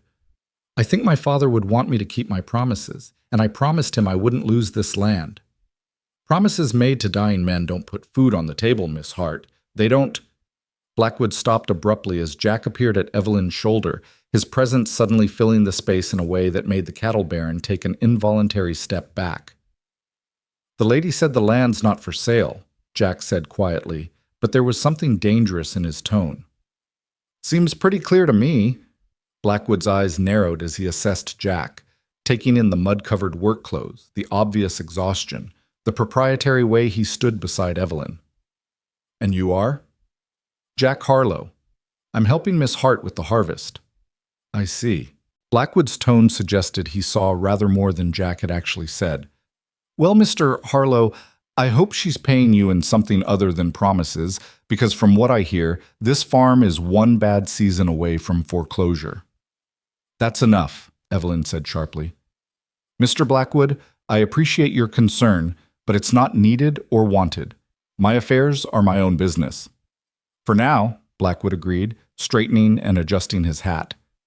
"But when the bank comes calling, and they will come calling, Miss Hart, you remember that I made you a fair offer, because once they foreclose, they'll sell this land to whoever bids highest, and it might not be someone as generous as me." He climbed back into his wagon, tipped his hat one final time, and drove away, leaving Evelyn shaking with a mixture of anger and fear. "Bastard," Jack said flatly, once the wagon was out of earshot. "He's not wrong, though," Evelyn said, her voice small. "About the banknote, about the market prices. Even if we save the wheat, if it's graded as storm-damaged, then we make sure it's not graded as storm-damaged." Jack turned to face her, his hands settling on her shoulders. "Evelyn, listen to me. That man wants you to fail. He's been waiting for your father to die so he could swoop in and buy this land cheap. Don't give him the satisfaction of being right." "But if the wheat is salvageable. I told you that. Yes, some of it took damage, but most of it's fine, just needs to dry properly and be threshed careful. We can still get top grade for the bulk of the harvest." His grip tightened slightly. "But you have to believe it's possible, Evelyn. Because if you give up now, then Blackwood wins and your father's promise dies, and everything we've worked for means nothing." Evelyn looked into Jack's storm-gray eyes and saw absolute conviction there. No doubt, no hedging, just pure stubborn belief that they could still pull this off. And somehow, impossibly, his certainty began to kindle something similar in her chest. "You really think we can do this?" "I know we can, but I need you to believe it too." She took a shaky breath, then nodded. "All right, then let's get back to work. We've got wheat to save and a cattle baron to prove wrong. Jack's smile was fierce and proud. That's my girl. The words sent warmth flooding through her that had nothing to do with the afternoon sun. His girl. When had that happened? When had she gone from desperate farm owner accepting a stranger's help to someone who belonged to Jack Harlow and had him belonging to her in return? But there was no time to examine that question now. They had work to do. They worked until darkness made it impossible to continue, then stumbled back to the house for a late supper. Evelyn's hands shook as she tried to slice bread, and Jack finally took the knife from her gently and did it himself. You need to rest, he said firmly. Real rest, not just a few hours of sleep before we start again. We don't have time for rest. We don't have time for you to collapse from exhaustion either. Evelyn, you're running on empty. I can see it. She wanted to argue, but her body betrayed her by swaying slightly where she stood. Jack caught her elbow, steadying her, and the concern in his face made her throat tight. I'm fine, she insisted weakly. You're dead on your feet. Come on. He guided her to a chair at the table. Sit. Eat, and then you're going to bed, and you're going to sleep for at least 8 hours straight. But the wheat will still be there in the morning, and you'll be able to work twice as hard if you're actually rested. He set a plate in front of her, bread and cheese and some of the preserves from her mother's stores. Simple food, but her stomach growled at the sight of it. Eat, Evelyn. That's not a request. She was too tired to fight him, so she ate mechanically, barely tasting the food. Jack sat across from her eating his own meal, and she found herself watching him through heavy-lidded eyes. Even exhausted and muddy and worn down by days of relentless labor, he was handsome in a rough-hewn way that made her pulse quicken. Strong jaw, broad shoulders, those eyes that could be hard as stone or soft as morning mist depending on his mood. What are you thinking? Jack asked, catching her staring. That I'm glad you're here. That I don't know how I'd have survived any of this without you. The words came out before she could stop them, honest and raw. And that I'm scared, Jack.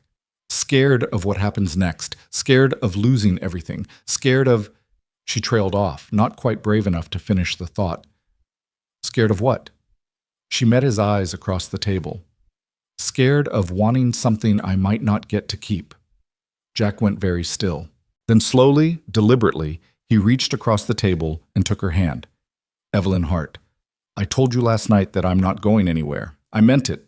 Whatever happens with this farm, with the harvest, with any of it, I'm staying, if you want me to. Why? The question burst out of her. Why would you tie yourself to someone who might lose everything? You could go to Oregon like you planned. Start fresh somewhere without all this mess. Because Oregon doesn't have you. He said it simply, like it was the most obvious thing in the world. And I've spent enough years running away from things, Evelyn. Maybe it's time I started running towards something instead. Towards someone. Tears pricked at her eyes again. God, when had she become such a watering pot? And she blinked them back fiercely. You barely know me. I know you're strong. I know you're loyal. I know you keep your promises even when they're killing you. I know you work harder than any two men I've ever met. And you do it in skirts that have to make everything 10 times harder. A smile tugged at his mouth. I know you snore a little when you're really tired, and you talk in your sleep sometimes, and you get this fierce look on your face when you're determined about something that makes me want to help you take on the whole damn world. I don't snore, Evelyn protested weakly. You do. It's adorable. Nothing about me is adorable right now. I'm a mess. Jack stood up and came around the table, pulling her to her feet and into his arms. She went without resistance, too tired to maintain any pretense of independence, and let herself lean against his solid warmth. You're beautiful, he said against her hair. Fierce and strong and beautiful. And I thank God, or fate, or whatever brought me to your fence line that day. Because finding you, Evelyn, that's the best thing that's happened to me in more years than I can count. She tilted her face up to his, and he kissed her, soft and gentle this time. Not the desperate passion of the barn, but something deeper and more terrifying. A promise in the touch of his lips, a commitment in the way his hand cradled her face like she was something precious and worth protecting. When they broke apart, Evelyn rested her forehead against his chest and whispered, I'm falling in love with you, Jack Harlow, and it terrifies me. She felt his sharp intake of breath, felt his arms tighten around her. Good, he said roughly, because I'm already there, and it's lonely falling alone. They stood like that for a long moment, holding each other in the kitchen, while the lamp burned low and the night sounds of the prairie drifted through the open window. Finally, Jack pulled back just enough to look at her. Bed, he said firmly, before you fall asleep standing up. Will you? Evelyn hesitated, felt her cheeks heat. Will you stay? Just until I fall asleep? I don't want to be alone right now. Something soft and painful crossed Jack's face. Of course. Come on. He walked her upstairs to her bedroom, the room that had been hers since childhood, with its faded wallpaper and the quilt her mother had made, and the window that looked out over the wheat fields. Jack helped her sit on the bed, then knelt to unlace her muddy boots with hands that were gentle despite their calluses. I can do that, Evelyn protested. I know you can. Let me, anyway. He set her boots aside, then handed her the nightgown that hung on the hook by the door. I'll wait outside while you change. Jack? He turned at the door. Thank you for everything. Nothing to thank me for. Get changed and into bed. I'll be right outside. Evelyn changed quickly, too tired for modesty or second thoughts, and climbed under the covers. The sheets were cool against her overheated skin, and she felt her body begin to relax for the first time in days. Decent, she called softly. Jack came back in and settled into the old wooden chair by the window, the same chair her father used to sit in when she was sick as a child. The sight of him there, keeping vigil in the gathering dark, made something in Evelyn's chest ache with longing and fear and hope all tangled together. Tell me a story, she said drowsily, her eyes already drifting closed. Tell me about the ocean. Jack was quiet for a moment, and when he spoke, his voice was low and soothing, the words washing over her like waves. I only saw it once, years ago, when I was young and stupid and thought I could make my fortune in California. Spent 3 days in San Francisco before I ran out of money and had to head inland looking for work. But those 3 days, Evelyn, it was like nothing I'd ever seen. Water as far as you could see, stretching all the way to the horizon and beyond. And the sound of it, not like a river or a creek, but this constant roar, like the earth itself was breathing. Were you afraid? Evelyn murmured, half asleep already. Terrified, but also free, like I could walk into that water and let it carry me anywhere, become some anyone, start fresh where nobody knew who I was or where I'd come from. Is that what you want, to start fresh? Used to be. Not anymore. She heard him shift in the chair, heard the floorboards creak as he moved closer to the bed. Now I want to build something real, put down roots, make a life that matters. With me? If you'll have me. Yes, with you. Evelyn wanted to respond, wanted to tell him, yes, 1,000 times, yes, but sleep was pulling her down like gentle hands, and the words wouldn't come. The last thing she was aware of was the feel of Jack's rough fingers brushing hair back from her face, and his voice, barely a whisper. Sleep now, Evelyn. I've got you. I'll always have you. And she believed him. When Evelyn woke, gray dawn light was filtering through the curtains, and Jack was gone from the chair. For a moment, panic seized her. Had he left? Decided this was all too much? Gone back to the drifting life he'd known before? But then she heard sounds from downstairs. The clatter of the stove being fired, the pump squeaking, familiar morning noises that spoke of someone comfortable in her kitchen. She dressed quickly and went downstairs to find Jack making coffee, his hair still damp from washing at the pump. He looked up when she entered and smiled, that devastating smile that made her heart skip. Morning. There's oatmeal on the stove and fresh bread from yesterday. Thought I'd let you sleep as long as possible. What time is it? About 6. You slept for 10 hours straight. He poured coffee into 2 cups, handed her one. Feel better? Evelyn took stock of herself and was surprised to realize she did feel better. Still sore, still exhausted, but no longer on the knife's edge of total collapse. Yes, thank you. Don't thank me for letting you take care of yourself. Jack leaned against the counter, watching her over his coffee cup. Though I'll admit I was starting to worry, You didn't even wake up when I checked on you during the night. You checked on me. Twice. Made sure you were still breathing and not working yourself into a fever. He said it matter-of-factly, like it was the most normal thing in the world. Old habit from the trail. Always check on your people. Your people. The casual possessiveness of it made Evelyn's stomach flutter. Is that what I am? Your people? Jack set down his coffee cup and crossed to her, taking her face in both hands. Evelyn Hart, you're my person, singular and specific. And if we get through this harvest in one piece, if we save this farm and pay off that banknote and prove that bastard Blackwood wrong, then I'm going to ask you a question that's going to require a very specific answer. Her breath caught. What question? Not yet. Ask me after the wheat's sold and the bank's paid and we know we're going to make it. But soon. He pressed a quick, fierce kiss to her lips. Now eat your breakfast. We've got a lot of work ahead of us still. They fell back into the rhythm of salvage work, but something had shifted between them. Before, they'd been allies united by necessity and circumstance. Now they were partners in something deeper, something that transcended wheat and debts and promises to the dead.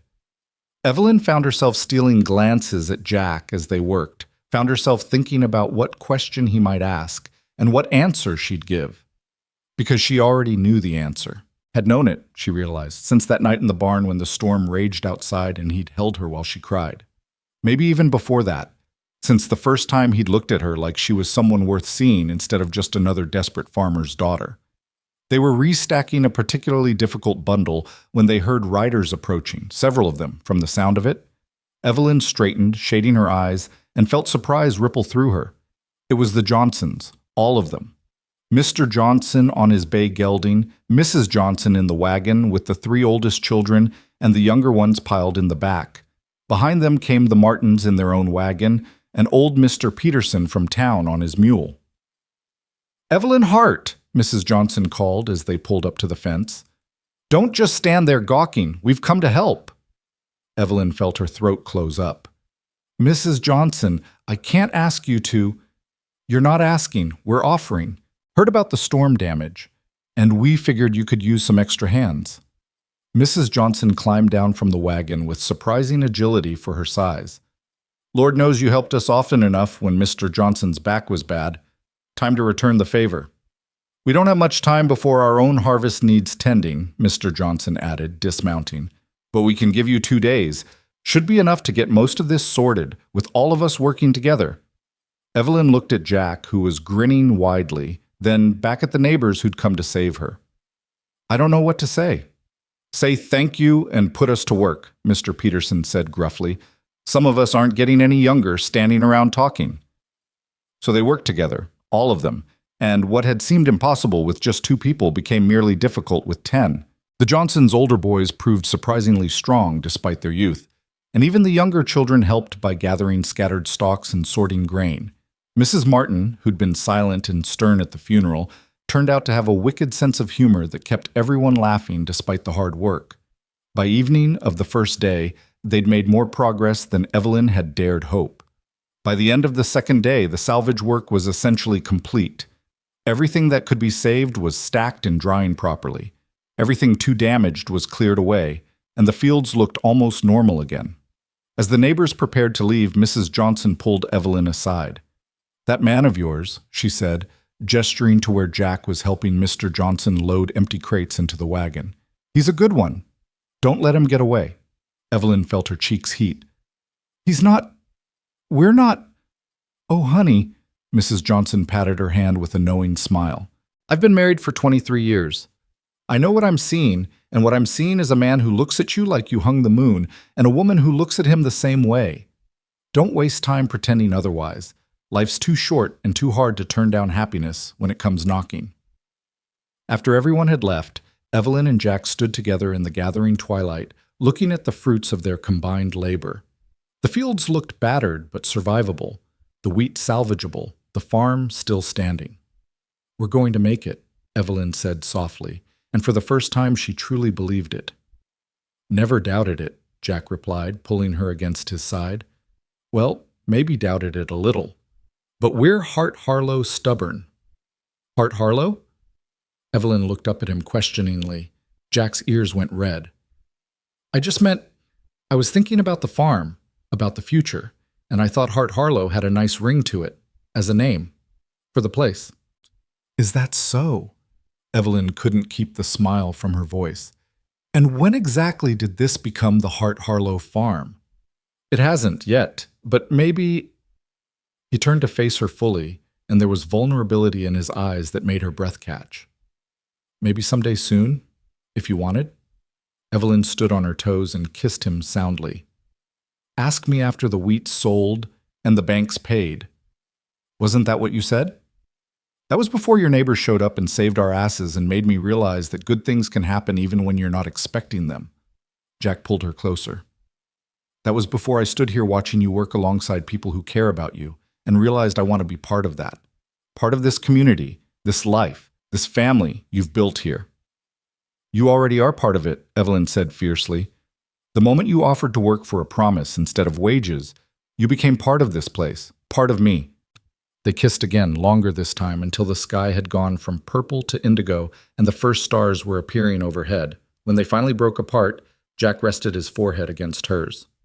Let's finish this thing, he said. Let's harvest this wheat, sell it for top dollar, pay off that banknote, and build a life that would make your father proud. Together. Together, Evelyn agreed.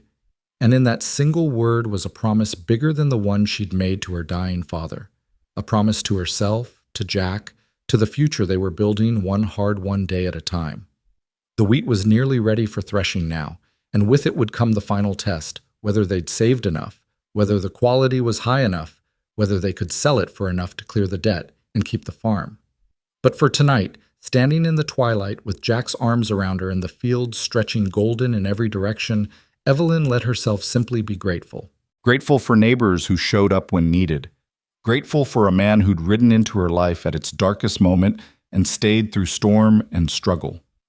Grateful for her own stubborn strength that had refused to break even when breaking would have been easier. Tomorrow would bring threshing and bargaining and the hard mathematics of profit and debt. But tonight, there was only this: the warm weight of Jack's embrace, the soft wind through the wheat, and the quiet certainty that whatever came next, they'd face it together. And somehow, impossibly, that was enough. The threshing began 3 days later, when the wheat had dried enough to separate grain from chaff without risking mold or spoilage. Jack had arranged to borrow the Johnsons' threshing machine, a temperamental beast of wood and metal that required constant attention and occasional cursing to keep running. And together they set about the backbreaking work of processing 40 acres worth of grain. Evelyn had thought the harvest itself was hard. She'd been wrong. Threshing was a different kind of torture, repetitive, dusty, and unforgiving. They fed bundle after bundle into the machine's hungry maw, and it spit out grain on one side and straw on the other, all while making a noise like the devil's own drum corps. The dust got everywhere, in her eyes, her nose, her throat, coating her clothes and skin until she felt like she was made of wheat chaff herself. But slowly, impossibly, the pile of processed grain began to grow. They filled one burlap sack, then another, then another.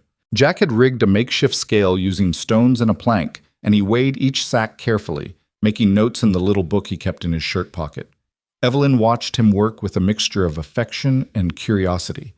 There was something almost tender in the way he handled the grain, like he understood how much it meant to her. "How's it looking?"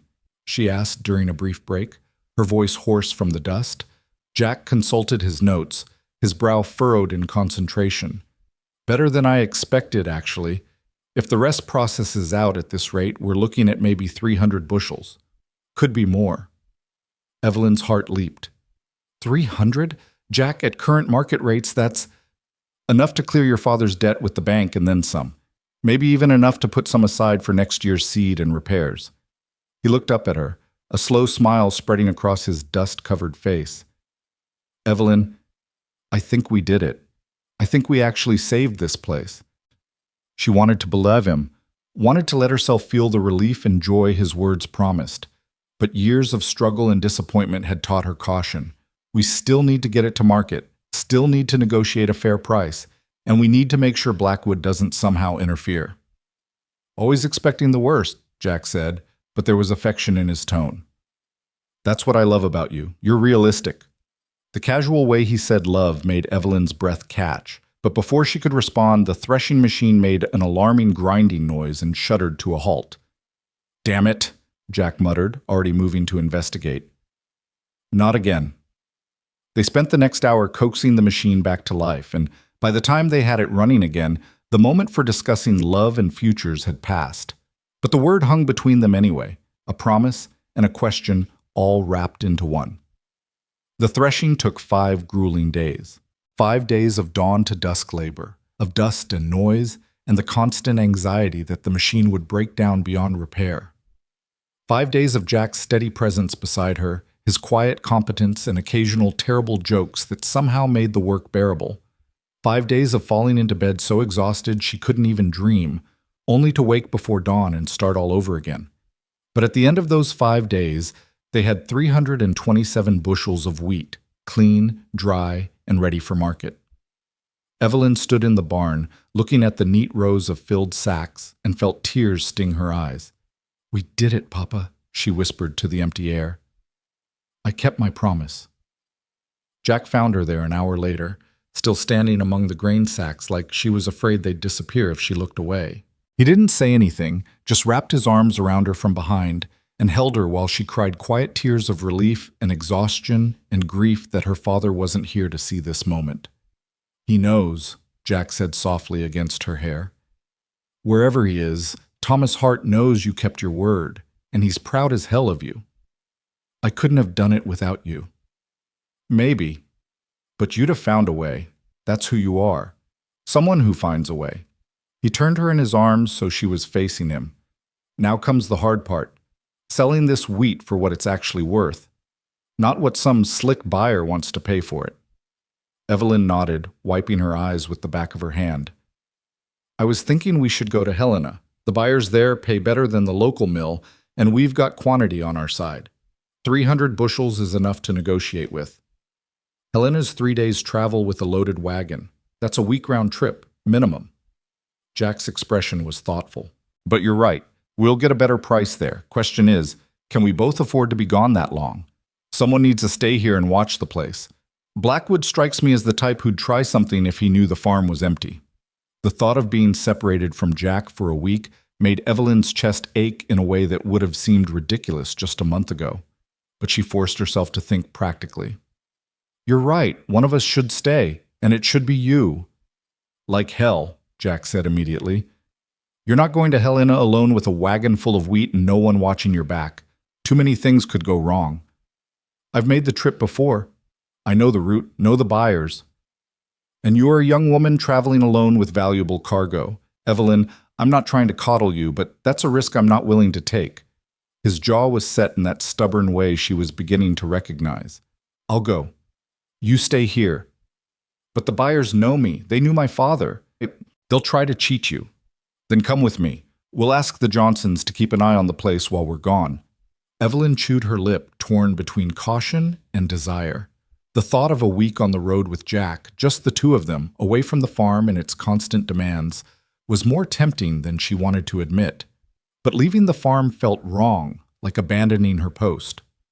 "We could compromise," Jack suggested, seeing her hesitation. "Take 4 days instead of 7. Push hard, don't dawdle. Make the deals and get back.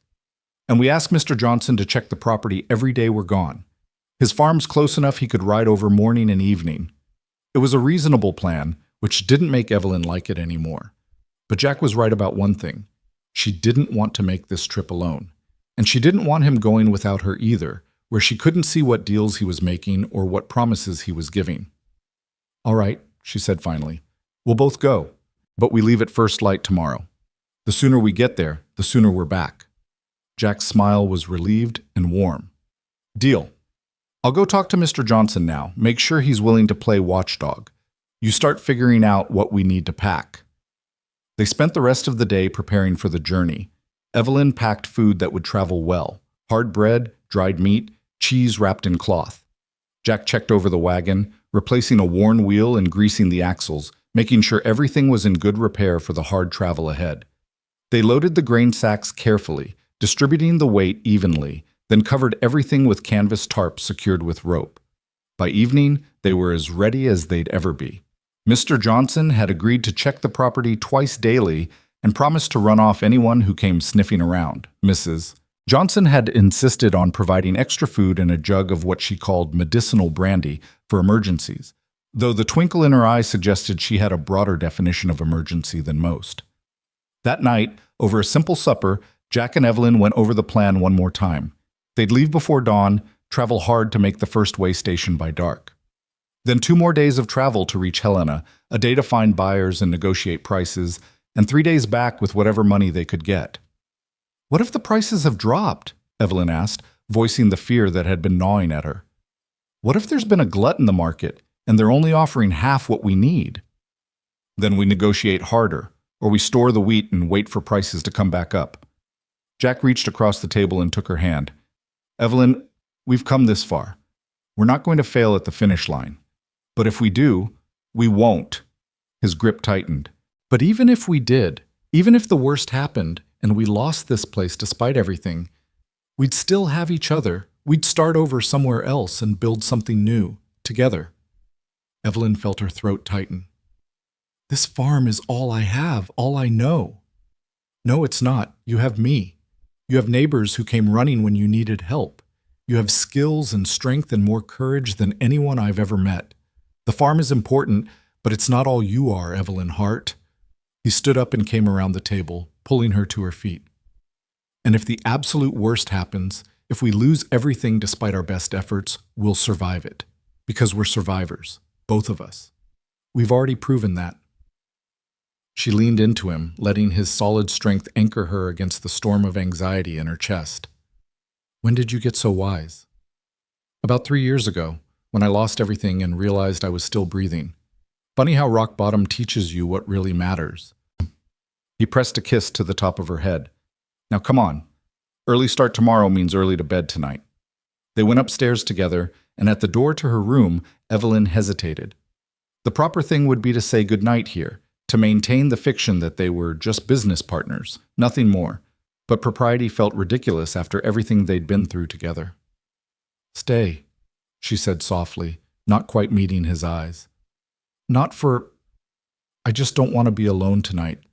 Don't want to lie there worrying about everything that could go wrong tomorrow." Jack's hand came up to cup her cheek, tilting her face up until she was looking at him. "You sure? Because, Evelyn, if I stay in that room with you, even just to sleep, there's going to be talk when we get back. People will assume things." "Let them assume. I don't care anymore." And she realized it was true. She didn't care what people thought, didn't care about propriety or reputation or anything except the fact that she wanted Jack beside her through the long, anxious night ahead. So he stayed, and they lay together in her narrow childhood bed, fully clothed and careful, his arms wrapped around her and her head on his chest. They talked in whispers about small things, favorite foods, childhood memories, dreams they'd had and lost, and maybe could dream again. Jack told her about a dog he'd had as a boy, a mongrel mutt named Rusty who'd been his best friend for 12 years. Evelyn told him about learning to ride on her father's old mare, how terrified and exhilarated she'd been the first time the horse actually listened to her commands. "If we make enough from the wheat," Jack said drowsily, "maybe we should get some horses. Good stock, not just work animals. Start breeding them. See if we can add that to the farm's income." Evelyn smiled in the darkness. You're already planning investments." "Well, yeah, assuming you want me to stick around after we get back from Helena." There was uncertainty in his voice despite his casual tone. "Assuming you want me here at all." She shifted so she could look at him, even though it was too dark to see much more than the outline of his face.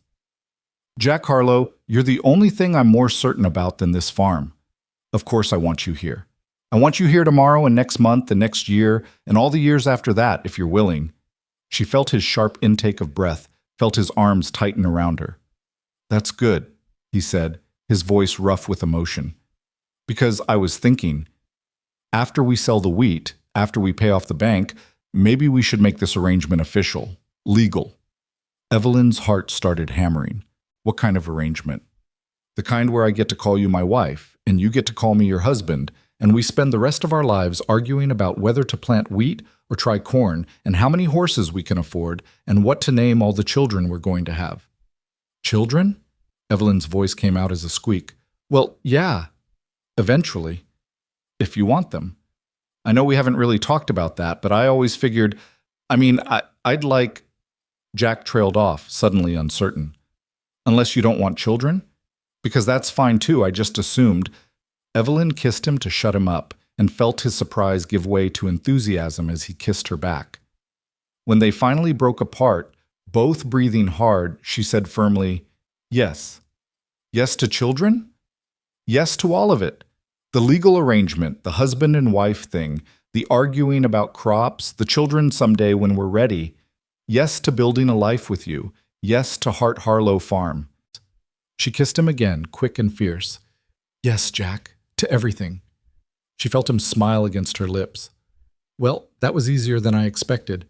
Here I had this whole speech planned about how I know I don't have much to offer except strong hands and a stubborn streak, but you jumped right to yes. Did you want me to make you give the speech? God, no, I'm terrible at speeches. This is much better. He gathered her close again, and Evelyn felt him relax in a way she'd never seen before, like some essential tension had finally released. We should probably sleep. Long day tomorrow. Probably, Evelyn agreed, but neither of them moved. They just lay there, wrapped around each other, and Evelyn thought that this quiet intimacy, this simple joy of being close to someone who loved her, might be worth more than all the wheat in Montana. Eventually, exhaustion claimed them both, and they slept deeply and dreamlessly, tangled together like they'd been doing this for years instead of for the first time. When dawn came, gray and cool, they woke together and prepared for the journey ahead. Jack hitched the horses while Evelyn did a final check of the supplies, making sure they had everything they needed. By the time the sun crested the horizon, they were on the road, the loaded wagon creaking beneath them and the farm receding in the distance behind them. The first day of travel was long but uneventful. They made good time despite the heavy load, and the weather stayed clear and cooperative. Jack drove while Evelyn sat beside him, occasionally reading aloud from the book of poetry she'd brought, her mother's old volume, the pages soft and worn from years of handling. Listen to this one, she said, flipping through the pages. It's about harvest time. Golden grain beneath the sky, earthbound wealth that none can buy, sweat and toil and honest care, these the treasures farmers share. Your mother liked poetry? Loved it.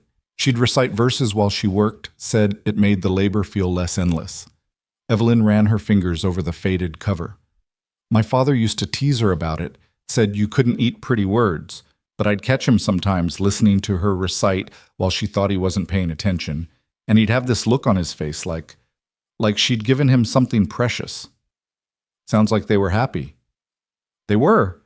Even when times were hard, even when the crops failed or the winter was brutal, they had each other. That seemed to be enough. She glanced at Jack. I never really understood that when I was younger. Thought love was just something that happened in stories. But now I get it. How someone can be your home more than any place. How you'd rather face disaster together than face success alone. She leaned against his shoulder. You've become my home, Jack. Somewhere along the way, without me even noticing it happening. Jack was quiet for a long moment, his attention seemingly focused on the road ahead. Then he said softly, that might be the most beautiful thing anyone's ever said to me. And I don't have any poetry to say back, just that you're my home too, Evelyn. First real home I've had in more years than I can count. They rode in comfortable silence after that, the wagon wheels turning beneath them and the prairie stretching endless on all sides. They passed other travelers occasionally, a family in a covered wagon heading west, a circuit preacher on a tired mule, a group of cowboys driving cattle toward distant markets. Everyone nodded in greeting, and a few stopped to exchange news and warnings about road conditions ahead. They made the first way station just as darkness fell, a rough establishment that was more barn than inn but provided hot food and a place to sleep. The proprietor, a grizzled man named Finnegan, took one look at the loaded wagon and offered to guard it overnight for an extra $1. Lot of unsavory types use this road, he explained, squinting at them with one good eye while the other wandered independently. Wagon like that, full of grain, might attract the wrong attention. Jack paid the extra dollar without argument, and they settled in for the night in the loft above the stable. It wasn't comfortable, just hay and blankets, but they were together, and after the long day of travel, even the scratchy hay felt like luxury. The second day brought rain, not the violent storms they'd battled during harvest, but steady, miserable drizzle that soaked through their clothes and turned the road into mud. The wagon moved slower, the horses struggling with the added resistance, and by evening they'd fallen behind schedule. "We should stop," Evelyn said, shivering despite the blanket Jack had wrapped around her shoulders. "The horses are exhausted, and if we push too hard in this mud, we risk breaking a wheel." Jack looked like he wanted to argue, but he nodded reluctantly and guided the wagon off the road toward a stand of cottonwood trees that provided minimal shelter. They made camp there, eating cold food because the rain made fire impossible, and huddled together under the wagon for warmth. "Some romantic journey this turned out to be," Jack said wryly, trying to adjust his position to avoid a puddle that was forming beneath them. "I promise the actual marriage will be more comfortable." Despite her discomfort, Evelyn laughed. "I don't know. I think this is good practice. Marriage is probably going to involve a lot of uncomfortable situations and making the best of bad weather." "Fair point." He pulled her closer against his side. "At least we're good at making the best of things." They slept fitfully that night, waking often to the sound of rain and the discomfort of their makeshift shelter. But when morning came with clear skies and warming sun, their spirits lifted. The road dried quickly, and they made up for lost time, pushing hard through the afternoon. Helena appeared on the horizon late in the third day, a sprawling mining town that had grown fat on silver strikes and now served as a major trading hub for the region. The streets were crowded with wagons and riders, and the air smelled of smoke and livestock and human industry. Evelyn had been here before, but never with so much riding on the outcome of her visit. They found a respectable boarding house near the edge of town and paid for a room and stable space for the horses. The proprietress, a stern-faced woman named Mrs. Gunderson, looked them over with suspicious eyes. "You married?" she asked bluntly. "Not yet," Jack said before Evelyn could respond. "But soon. We're here on business, need to sell our wheat crop and get back home to prepare for the wedding." It was a smooth lie, delivered with just the right mix of pride and embarrassment, and Mrs. Gunderson's expression softened slightly. "Well, congratulations then. I'll put you in adjoining rooms, proper and respectable, but you can leave the connecting door unlocked if you want." She said it with a knowing look that suggested she'd been young once too. After they'd settled in and washed off the worst of the travel grime, Evelyn and Jack walked into town to scout out potential buyers. The grain exchange was a chaotic place. Dozens of farmers and buyers shouting prices and quantities, samples being examined and rejected, money changing hands in rapid negotiations. Evelyn felt her confidence waver as she watched men who'd been doing this their whole lives haggle with practiced ease. "We'll do this together," Jack murmured, reading her hesitation. "You know the quality of our grain. I know how to negotiate. Between us, we'll get a fair price." They approached several buyers that evening, offering samples from their load and listening to initial offers. The prices ranged from insulting to merely inadequate, and by the time they returned to the boarding house, Evelyn was fighting despair. "They're trying to cheat us," she said as they climbed the stairs to their rooms, "offering half what the grain's worth because they think we're desperate. Then tomorrow we show them we're not desperate. We show them we're willing to walk away." Jack opened the door to her room and followed her inside, his expression thoughtful. "I've been thinking, what if we approach the big mills directly, skip the middleman buyers entirely? We've got quantity and quality. That's what the mills want. They might pay more to deal direct." It was a risky strategy, but Evelyn was tired of being underestimated. "Let's try it. What do we have to lose?" The next morning, they dressed in their best clothes. Jack in his only suit, worn but well-maintained, and Evelyn in the dress her mother had made for special occasions, dark blue with buttons that still shone, and approached the largest mill in Helena. The foreman was skeptical at first, but when Jack insisted he examine their grain samples, his attitude changed. "This is good wheat," he admitted, running the grain through his fingers with practiced assessment. "Storm damage minimal, moisture content perfect. Where'd you say this came from?" "Hart Farm, about 3 days west," Evelyn said, keeping her voice steady despite her racing heart. 327 bushels. All this quality or better." The foreman quoted a price that made Evelyn's knees weak. Not as much as pre-storm prices would have been, but significantly more than any of the exchange buyers had offered. It was enough. More than enough. Enough to pay off the banknote with money left over for seed and repairs and maybe even some small luxuries. But Jack shook his head. That's a fair offer for standard grain, but this isn't standard. This is premium quality, and you know it. We want 10% more. The foreman's eyes narrowed. That's premium pricing. I'd need to see the full load before I agree to that. Then come see it, Jack said calmly.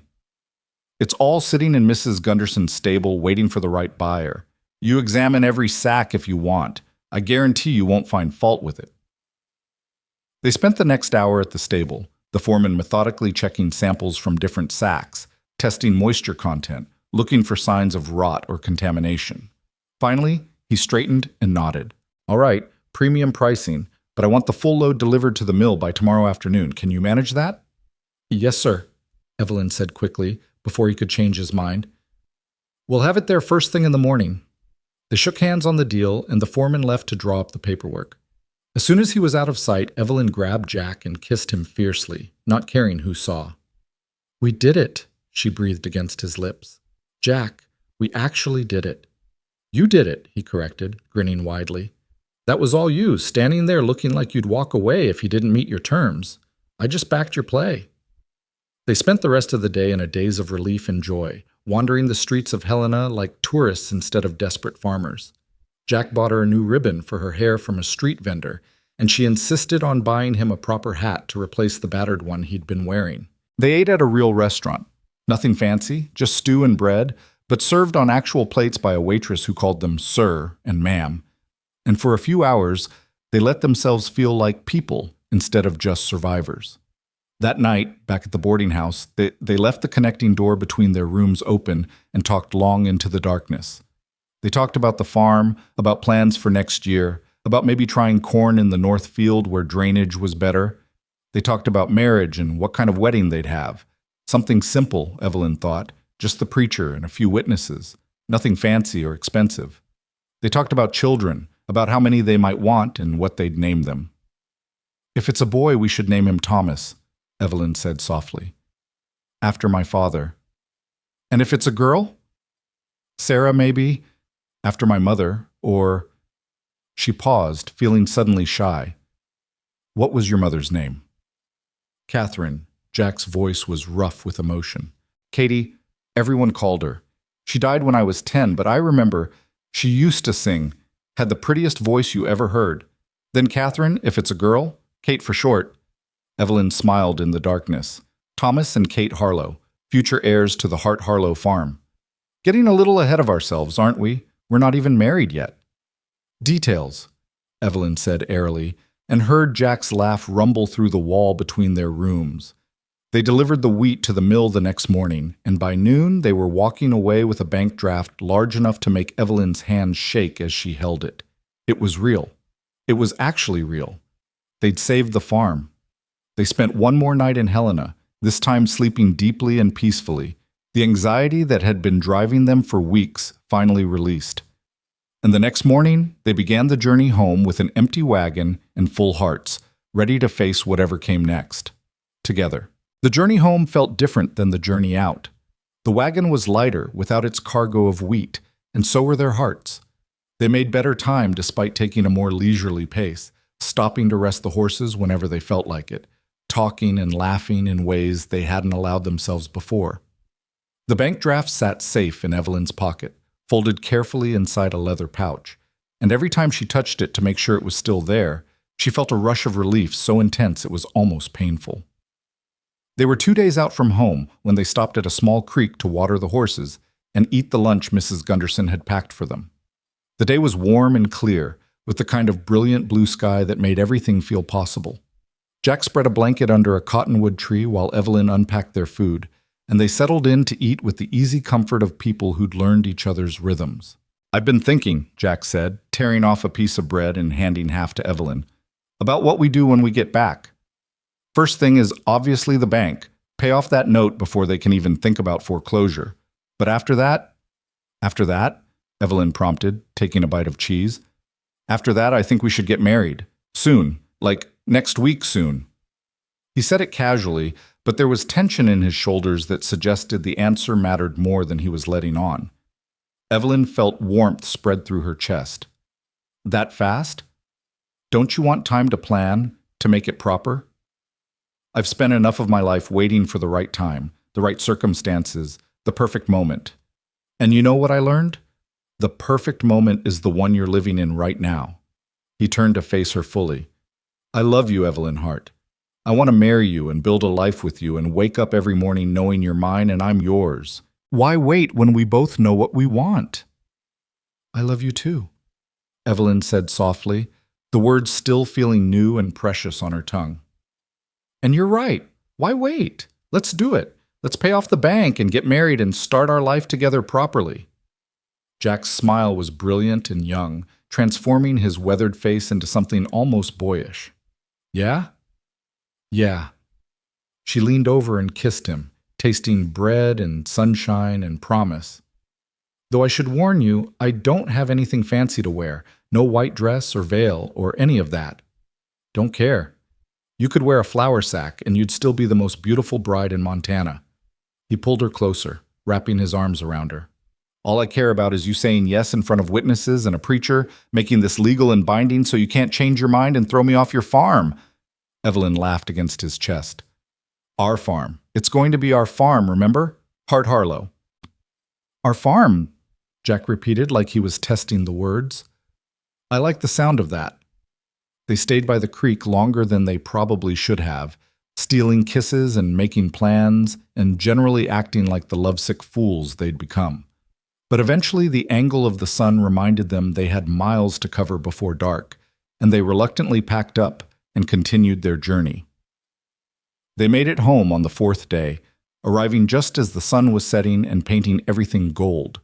Mr. Johnson was just leaving after his evening check of the property, and he greeted them with obvious relief. Thank God you're back safe, he said, riding over to meet them.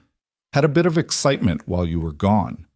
That Blackwood fellow showed up 2 days ago, nosing around, asking questions about where you'd gone and when you'd be back.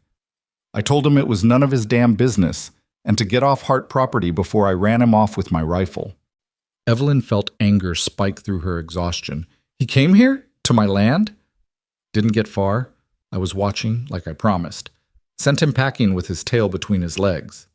Mr. Johnson's expression was grim. But I'd watch yourself with that one, Evelyn. He's up to something. I'd bet my last dollar on it. After Mr. Johnson left, Evelyn and Jack unhitched the wagon and tended the horses in heavy silence. The joy of their return had been tainted by the reminder that they still had enemies, still had challenges to face. Tomorrow, Jack said firmly as they walked toward the house.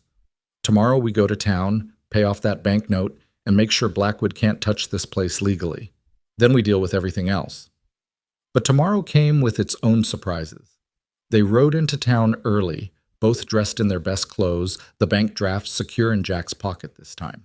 The bank was a squat brick building on Main Street, imposing and solid, and Evelyn felt her stomach clench as they walked through the doors. The bank manager, a portly man named Clemens, who'd been friendly enough when her father was alive but distant since his death, looked up from his desk with surprise when he saw them. Miss Hart, I wasn't expecting to see you today.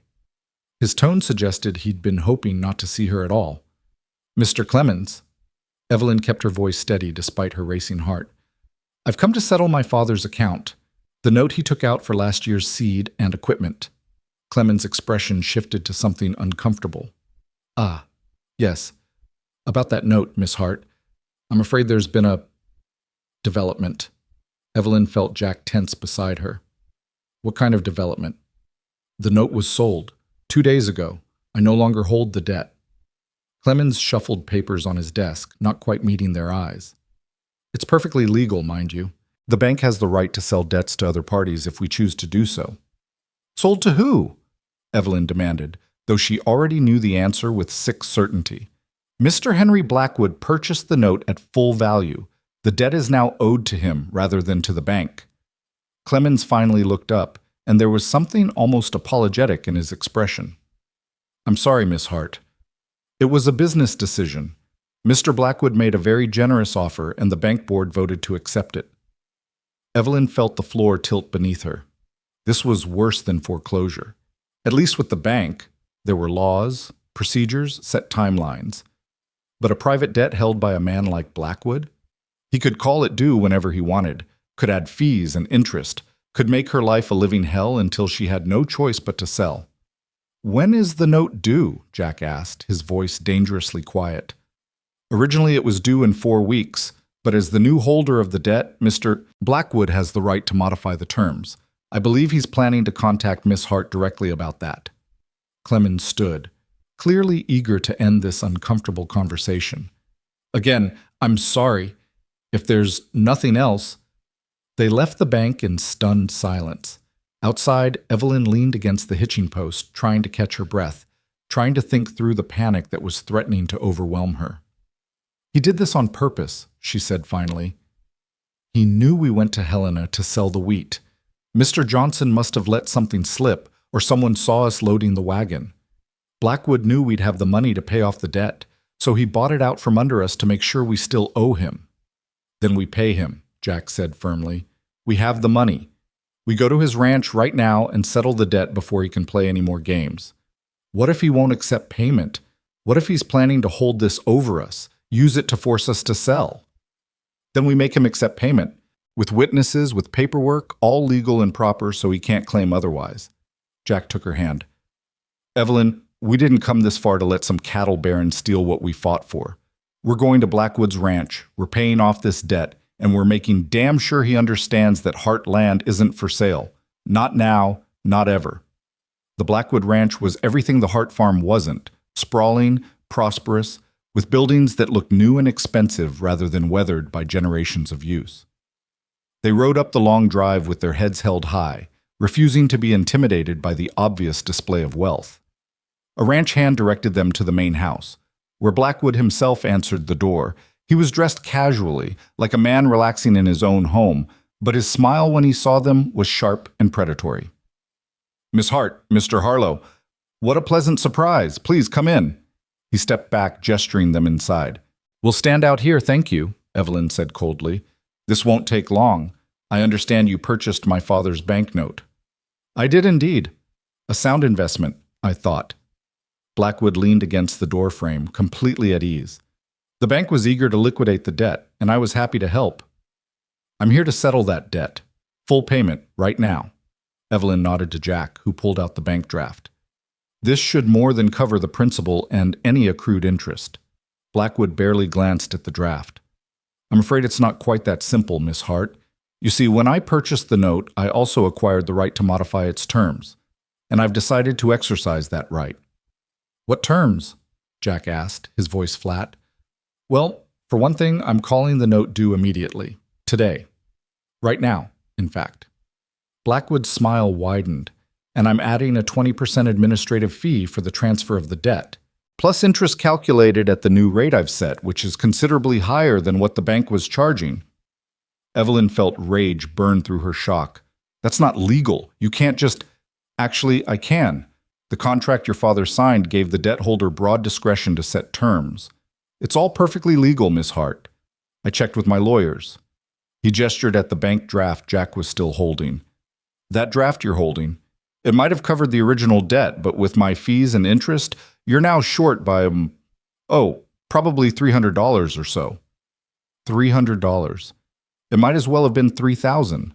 They didn't have it. Everything they'd made from the wheat sale was in that single bank draft. And even if they cashed it and paid Blackwood, they'd have nothing left. No money for seed, no cushion for emergencies, no way to survive the winter. "You're trying to steal my farm," Evelyn said, her voice shaking with fury. "This whole thing was planned from the start. You waited until my father died, bought his debt, and now you're trying to force me out with fees I can't possibly pay." "I'm a businessman, Miss Hart. I see opportunities and I take them. Your father's death was unfortunate, but it created a situation where this land became available." Blackwood straightened, his expression hardening. "Here's what's going to happen. You can't pay the full amount I'm owed, which means you're in default. That gives me the legal right to foreclose. Or you can sell me the land at a price I deem fair, settle the debt that way, and walk away with a little money in your pocket. Your choice." "Go to hell," Jack said flatly. "We're not selling." "Then I'll see you in foreclosure court. I'm sure the judge will be very sympathetic to a young woman who can't pay her debts." Blackwood's smile was cruel. "You have 48 hours to make your decision, Miss Hart. After that, I file foreclosure papers, and this all becomes a matter of public record. I'd hate for your neighbors to see you lose your family farm because you were too proud to accept a reasonable offer." He went back inside and shut the door, leaving them standing on his porch, fury and helplessness warring in Evelyn's chest. The ride home was silent and grim. Evelyn kept turning the problem over in her mind, looking for solutions, for loopholes, for any way out of the trap Blackwood had set. But every path she examined led to the same conclusion. They were going to lose the farm. "There has to be something we can do," she said finally, her voice cracking. "Some legal recourse, some way to fight this." "We could try to borrow the extra money," Jack suggested, but his tone was doubtful.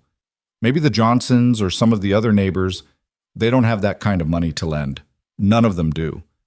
We're all farmers barely scraping by." Evelyn blinked back tears of frustration. "I kept my promise to my father. I saved the wheat. I sold it for a fair price. I did everything right. And it still wasn't enough." They made it home as darkness fell, both exhausted and heartsick. Evelyn went through the motions of preparing supper while Jack tended the horses, but neither of them had any appetite when they sat down to eat. They just pushed food around their plates and tried not to look at each other, tried not to acknowledge that everything they'd fought for was slipping through their fingers.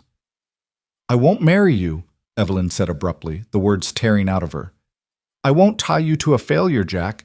You should go to Oregon like you planned. Start fresh somewhere without all this mess." Jack's head snapped up, his eyes blazing. "Don't you dare! Don't you dare try to push me away because things got hard. But you deserve better than—" "I deserve you, and you deserve me, and we deserve this farm and the life we were planning."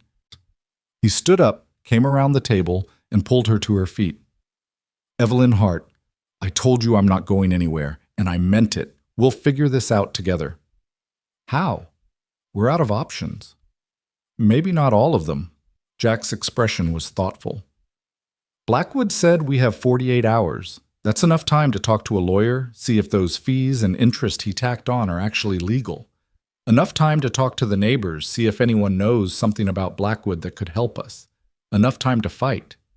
And if fighting doesn't work, then we try something else. We're survivors, remember? We don't give up just because one rich bastard thinks he can bully us." He cupped her face in his hands. "Trust me, Evelyn. Please. Give me 48 hours to find a way out of this." She wanted to believe him, wanted to trust that everything would work out somehow.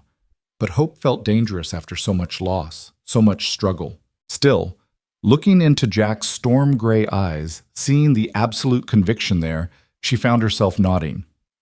48 hours, she agreed. "But Jack, if we can't find a way, promise me you'll leave.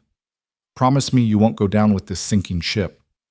The only promise I'm making is that we're in this together, win or lose." He kissed her fiercely. "Now come on, we've got work to do." They stayed up most of the night, going through her father's papers, looking for anything that might help. Old contracts, correspondence with the bank, records of dealings with Blackwood from years past. Evelyn's eyes burned with exhaustion and the strain of reading by lamplight, but she kept going, driven by desperation and Jack's stubborn refusal to give up. It was nearly dawn when Jack made a sound of surprise. "Evelyn, look at this." He was holding a letter, yellowed with age, the handwriting shaky but still legible. Evelyn moved closer to read over his shoulder. It was from Blackwood, written 5 years ago, offering to buy the Hart farm at what even then was an insultingly low price. But it wasn't the offer that caught her attention. It was what her father had written in the margins, notes to himself that he'd apparently never followed up on. "Check property lines. B's north fence encroaches 6 feet onto Heartland per original survey. Mentioned to B, he got hostile, letting it go for sake of peace, but keeping proof in case needed later." Evelyn's heart started beating faster. 6 feet doesn't sound like much. 6 feet along how much of the property line? Jack was already moving, searching through the papers for the survey her grandfather had done when he first claimed the land. If it's 6 feet along a significant distance, that's a lot of acreage. And if Blackwood knew he was encroaching and didn't do anything about it, they found the old survey map, brittle and faded, but still detailed enough to show the exact boundaries of both properties. And there it was, the north fence line that divided Heartland from Blackwood's ranch, running for nearly half a mile. If that fence was 6 feet over onto Hart property for that entire distance, it added up to almost an acre of land that Blackwood had been illegally using for years. "We need to verify this," Evelyn said, her mind racing. "Get a proper surveyor out here. Make sure the original survey is accurate. If we can prove Blackwood's been encroaching on our land, then we have leverage," Jack finished. "Maybe enough leverage to make him back off on this debt collection scheme." His smile was sharp and satisfied. Blackwood's built his reputation on being a sharp businessman who follows the law. How's it going to look when people find out he's been stealing land from his neighbors? Even if it's just an acre, even if he claims it was an honest mistake, the scandal alone could hurt him. Hope flared in Evelyn's chest, bright and almost painful. "First thing tomorrow, today I mean, we get a surveyor. Mr. Peterson will know someone in town who can do it." They managed a few hours of restless sleep, then rode into town as soon as the general store opened. Mr. Peterson listened to their story with growing outrage, then pointed them toward a surveyor named Thompson who had an office above the feed store. Thompson was an older man with precise hands and an even more precise manner. He listened to their request, examined the old survey map, and nodded thoughtfully. "I can have preliminary results by this afternoon if we start now. Full detailed survey will take longer, but if you just need confirmation of the fence line placement, that's simple enough." He quoted a price that made Evelyn wince. It would eat into their limited cash reserves, but Jack paid it without hesitation. They spent the day following Thompson around the property line, watching him set up his equipment and take measurements, marking positions with stakes and making careful notes. The work was painstakingly slow, and Evelyn felt every passing minute like a weight on her chest. 48 hours was ticking down, and they still didn't know if this gambit would work. By late afternoon, Thompson had his answer. The north fence was indeed on Hart property, not 6 feet as her father had thought, but closer to 8 feet, and running for the entire half-mile length of the shared border. It added up to almost 1¼ acres that Blackwood had been using without right. "It's enough," Jack said grimly, studying Thompson's preliminary map. "It's definitely enough." They rode to Blackwood's ranch for the second time in 2 days, this time with Thompson's report in hand and fire in their eyes. Blackwood answered the door with the same smug expression as before, but it faltered slightly when he saw their faces.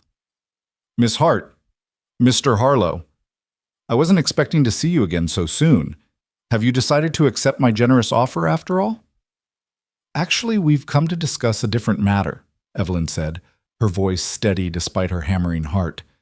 "It's come to our attention that your north fence line is encroaching on Hart property. Has been for years, apparently." Blackwood's expression went carefully neutral. "I'm sure that's just a misunderstanding. Property lines in this territory can be imprecise." "This isn't imprecise. This is a surveyor's report showing that you've been illegally using 1¼ acres of my land for at least 5 years.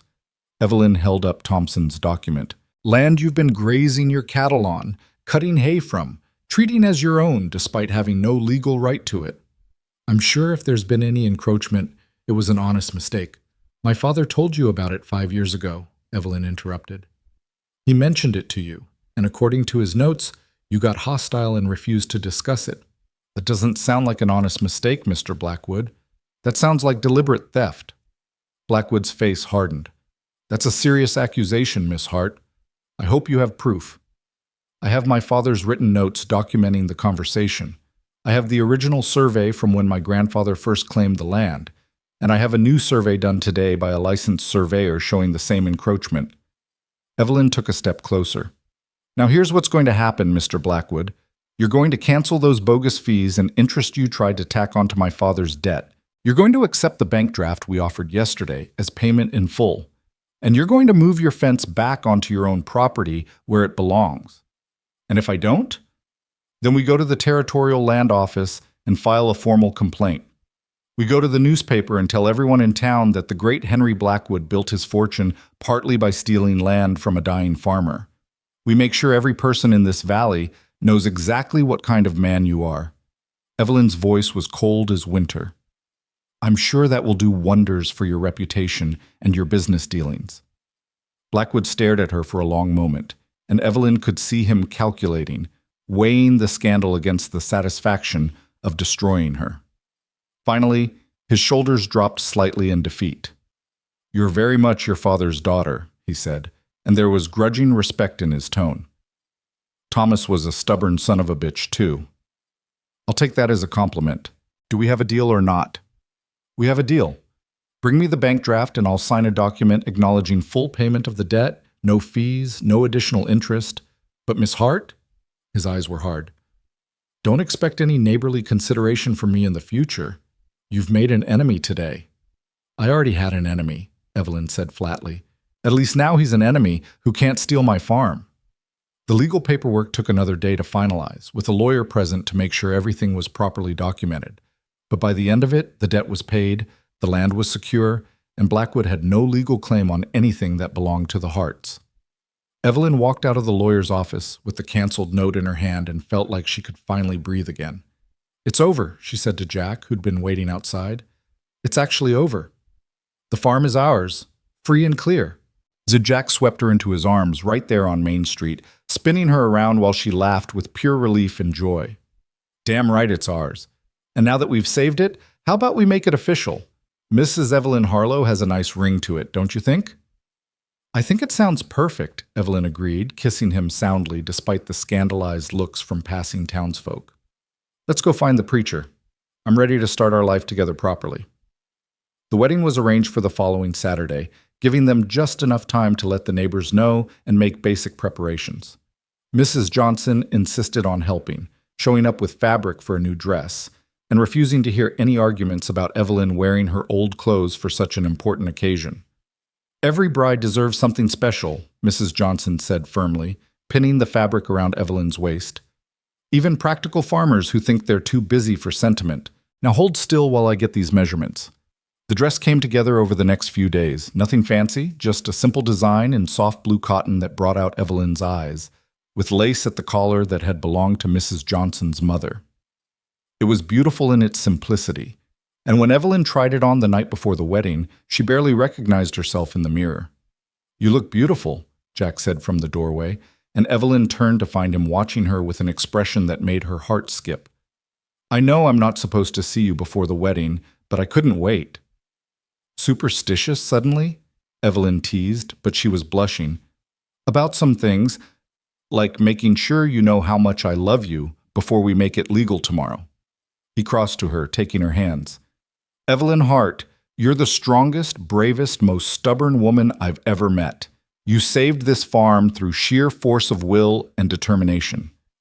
You beat a rich bastard at his own game, and somehow, impossibly, you decided I was worth keeping around. I don't know what I did to deserve you, but I promise I'm going to spend the rest of my life being worthy of that decision." Evelyn felt tears sting her eyes. "Jack Harlow, you rode into my life when I needed help most. You worked yourself nearly to death to help me keep a promise to my father. You believed in me when I didn't believe in myself. You made me remember that life isn't just about surviving, it's about building something worth surviving for. I love you more than I ever thought possible, and I can't wait to be your wife." They kissed then, soft and sweet and full of promise, and Evelyn thought that this moment right here, in her childhood home with the man she loved, was worth every struggle, every hardship, every moment of doubt and fear. The wedding itself was small, but perfect. The church was packed with neighbors and friends, the pews decorated with wheat sheaves instead of flowers, because that felt right, felt true to who they were. Evelyn walked down the aisle alone, carrying a small bouquet of wildflowers, feeling her father's absence like a physical ache, but also feeling his pride in her accomplishment. Jack waited at the altar in his good suit, his hair neatly combed for once, his eyes never leaving her face as she approached. The preacher kept the ceremony short and simple, speaking about partnership and commitment and the sacred bond of marriage. And when he asked Jack if he took Evelyn to be his lawfully wedded wife, Jack's "I do" rang out clear and strong. Evelyn's own "I do" was quieter, but no less certain, and when the preacher pronounced them husband and wife, the church erupted in cheers loud enough to shake the rafters. They held a small celebration afterward at the farm. Nothing fancy, just food and drink, and neighbors gathering to wish them well. Mrs. Johnson had baked a cake, and Mr. Peterson had brought several bottles of his medicinal whiskey that turned out to be surprisingly good. Someone produced a fiddle, and soon there was music and dancing on the front porch while the sun set over the wheat fields. Evelyn danced with her new husband under the violet sky, his arms around her waist, her head on his shoulder, and felt happier than she'd ever thought possible. All around them, their neighbors celebrated, these people who'd come to help when help was needed, who'd shown up to save the harvest, who'd formed the community that made this hard life bearable. "Thank you," she whispered to Jack as they swayed to the music. "For what?" "For everything. For staying. For fighting. For making me believe in happy endings again." Jack pulled back just enough to look at her, and his smile was warm and real. "Evelyn Harlow, this isn't an ending. This is just the beginning. We've got years ahead of us, years of planting and harvesting, of watching our family grow, of building something that'll last long after we're gone. This story isn't over. It's just getting started." And he was right. The first year of their marriage brought good weather and better crops, and they expanded the field slightly, planting corn in the north section where drainage was best. They bought 2 good breeding horses from a seller in Helena, starting the side business they'd talked about that night before the wheat sale. By autumn, Evelyn was pregnant, and by the following summer they welcomed a son they named Thomas, whose lungs were strong enough to be heard across the entire farm when he wanted to make himself known. 2 years later came a daughter they named Catherine, Kate for short, who had her father's gray eyes and her mother's stubborn chin. And 3 years after that, another boy they called James, sweet-tempered and curious about everything. The Hart Harlow farm prospered, slowly but steadily, becoming known throughout the territory for quality wheat and fine horses. Jack proved to be as good at business as he was at physical labor, negotiating fair prices and building relationships with buyers who respected his honesty. Evelyn managed the books and the household with equal competence, raising their children to understand the value of hard work and keeping promises. They added on to the house over the years, giving the children rooms of their own and building a proper workshop for Jack. They repaired the old barn and built a new one beside it. They planted trees around the family plot where Evelyn's parents rested, and sometimes in the evening, when the work was done, they'd walk out there together and tell Thomas Hart about his grandchildren, about the farm that was thriving, about the legacy he'd left behind. Blackwood left them alone after that first confrontation, though Evelyn heard he'd sold much of his holdings a few years later and moved east. The valley was better without him, she thought, and focused on her own family rather than dwelling on old enemies. The Johnsons remained close friends, their children growing up alongside the Harlow kids, playing in the wheat fields and learning to ride on the Hart Harlow horses. Mrs. Johnson became like a grandmother to Thomas, Kate, and James, spoiling them with sweets and wisdom in equal measure. As the years passed and the children grew, Evelyn would sometimes stand at the edge of the wheat fields and remember that desperate summer when she'd thought she'd lose everything. She'd remember her father's death, the impossible promise, the storm that nearly destroyed their salvation. And she'd remember the man who'd ridden up to her fence line offering to work for a promise instead of wages. The stranger who'd become her partner, her husband, her home. Jack would find her there sometimes, come up behind her and wrap his arms around her waist, and they'd stand together watching their children play, watching the wheat grow golden under the Montana sun, watching the life they'd built together flourish and grow. "What are you thinking about?" he'd ask, and Evelyn would lean back against his solid warmth. "Everything. Nothing. How far we've come. How lucky I am that you stopped at my fence that day." "I'm the lucky one," Jack would always say.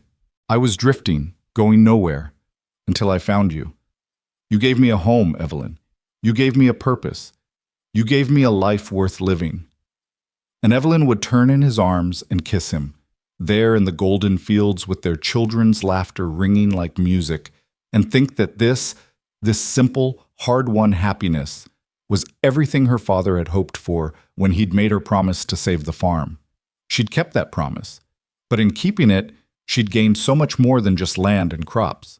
She'd gained a partner who loved her, children who would carry on the legacy, and a community that supported them through good times and bad. She'd gained the knowledge that she was strong enough to face whatever challenges came, brave enough to fight for what mattered, and stubborn enough to never give up even when giving up seemed like the only option. The farm that Thomas Hart had built, that Evelyn had fought to save, would endure for generations. The wheat would grow and be harvested year after year, season after season. The land would pass to their children and their children's children, each generation adding their own strength and wisdom to the legacy. But more than that, the story of the cowboy who'd stopped to help a desperate woman save her father's harvest would become part of the valley's lore.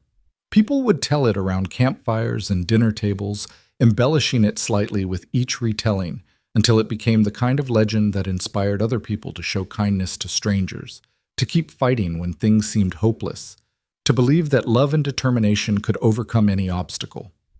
And isn't that what stories are for? Not just to record what happened, but to remind us what's possible when we refuse to give up, when we honor our promises, when we open our hearts to the possibility that sometimes the best things in life come from the hardest struggles. The sun set over the Hart Harlow farm, painting everything in shades of gold and copper and bronze, and the wheat whispered its approval in the evening wind. The harvest was done, the promise kept, the life built. And somewhere, Evelyn liked to think, her father was watching and smiling, proud of the daughter who'd kept her word and the man who'd helped her do it, proud of the grandchildren who bore his name and his stubborn heart spirit, proud of everything they'd built from that single desperate promise made at a dying man's bedside. The wheat would grow again next year, and the year after that, and all the years to come. The Hart Harlow family would endure, would prosper, would face their own challenges and their own triumphs. But tonight, in this perfect moment with the sunset painting the world gold and their children playing nearby and their arms around each other, Jack and Evelyn Harlow simply stood together and were grateful. For the farm they'd saved, for the love they'd found, for the life they'd built, one hard-won day at a time, from grief and determination and a promise kept against impossible odds. And that truly was enough. The two HTTPs www.youtube.com moms just watch VMWEACBZTFC. Here's the same cinematic 5-part summary, now with a new main character name, Clara, Evelyn Hart, and all instances updated for full narrative consistency and freshness within your CB project. Title: The Cowboy Who Finished Her Father's Harvest. 1. Opening: The Last Promise. Montana Territory, late summer 1876. As the wheat turned gold beneath a cruel wind, Evelyn Hart watched her father take his final breath. "Promise me you won't lose the farm," he whispered. She swore she wouldn't, even as his hand went still in hers. The next morning, Evelyn stood alone before acres of uncut wheat, too much for one woman to save. Blisters split open as she swung her father's old scythe through the field, her body screaming against the impossible. Then, through the glare of the noonday sun, a lone rider appeared, a tall stranger on a chestnut horse who slowed at the fence line. "Name's Jack Harlow," he called. "Heard this place needs a hand for harvest." Evelyn straightened, breath ragged. "I can't pay you." Jack dismounted, eyes steady. "Then don't. Let me work for what's fair, after we bring it in." That was how a promise born in grief met the man who would keep it. 2. Rising action. The stranger who stayed. Jack worked with quiet endurance, his limp barely slowing the rhythm of his swing. By dusk, neat rows of cut grain trailed behind him like golden rivers. In the farmhouse, Evelyn cooked stew while he cleaned his hands at the pump, manners as polished as his calluses were rough. When he spoke of Kansas, of drought and debt, of losing everything but his pride, she heard a familiar ache. They shared stories by lamplight, two souls stitched together by loss. Each morning before dawn, she found him sharpening the scythe, humming softly. Each night, he left a bundle of wheat tied and stacked by her father's grave. Respect, not charity. But when a sudden storm flooded the fields, Jack's old injury gave out. Evelyn dragged him inside, wrapping his swollen leg in herbal cloth the way her mother once had. "You've done enough," she whispered. Jack met her eyes. "Not till your father's harvest is finished." 3. Climax. The storm and the confession. Rain beat against the roof as thunder rolled across the plains. Trapped inside, they talked through the night. She spoke of childhood winters when the roof leaked and the beds froze to the floorboards. He told her of the ocean, how it felt endless but kind. By morning, the storm eased. But before they could return to work, he confessed what he'd hidden. "I wasn't passing through by chance," Jack said quietly. 3 years ago, my cattle trampled part of this farm. Your father forgave me, made me coffee, told me about his daughter who could outthink half the men in Montana. When I heard he'd passed, I came to make it right." Evelyn's throat tightened. "So you came because of him?" "At first," he admitted, "but I stayed because of you." Outside, the sky darkened again. As wind whipped the uncut stalks, she whispered, "Then let's finish it together." By sundown, they were side by side, fighting the storm, saving what they could. In the barn's flickering lantern light afterward, soaked and trembling, she kissed him, the kind of kiss that sealed more than gratitude. 4. Resolution. The field is done. The next days passed in fierce labor. Neighbors who had doubted her now stopped to watch as Evelyn and Jack worked the final rows. When the last stalk fell, Jack leaned on the scythe and said softly, "Your father's crop. It's done." Tears glimmered in Evelyn's eyes. "You kept my promise." He shook his head. "No, you did." That night, beneath a sky brushed in violet dust, they sat on the porch.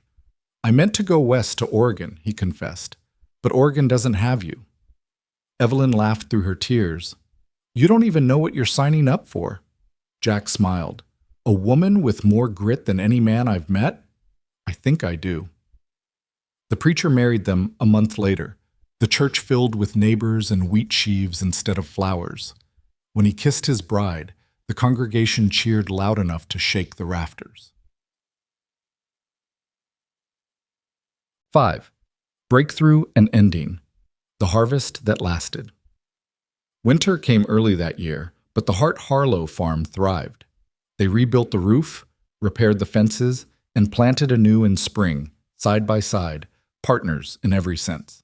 By the next harvest, Evelyn's hands were no longer blistered but strong, steady. Jack cut while she bound, their laughter echoing through the golden fields her father had once dreamed of. Years later, with a child on her hip and another chasing fireflies through the stubble, Evelyn stood beside Jack at her father's grave. "He gave us this land," she said softly. Jack squeezed her hand.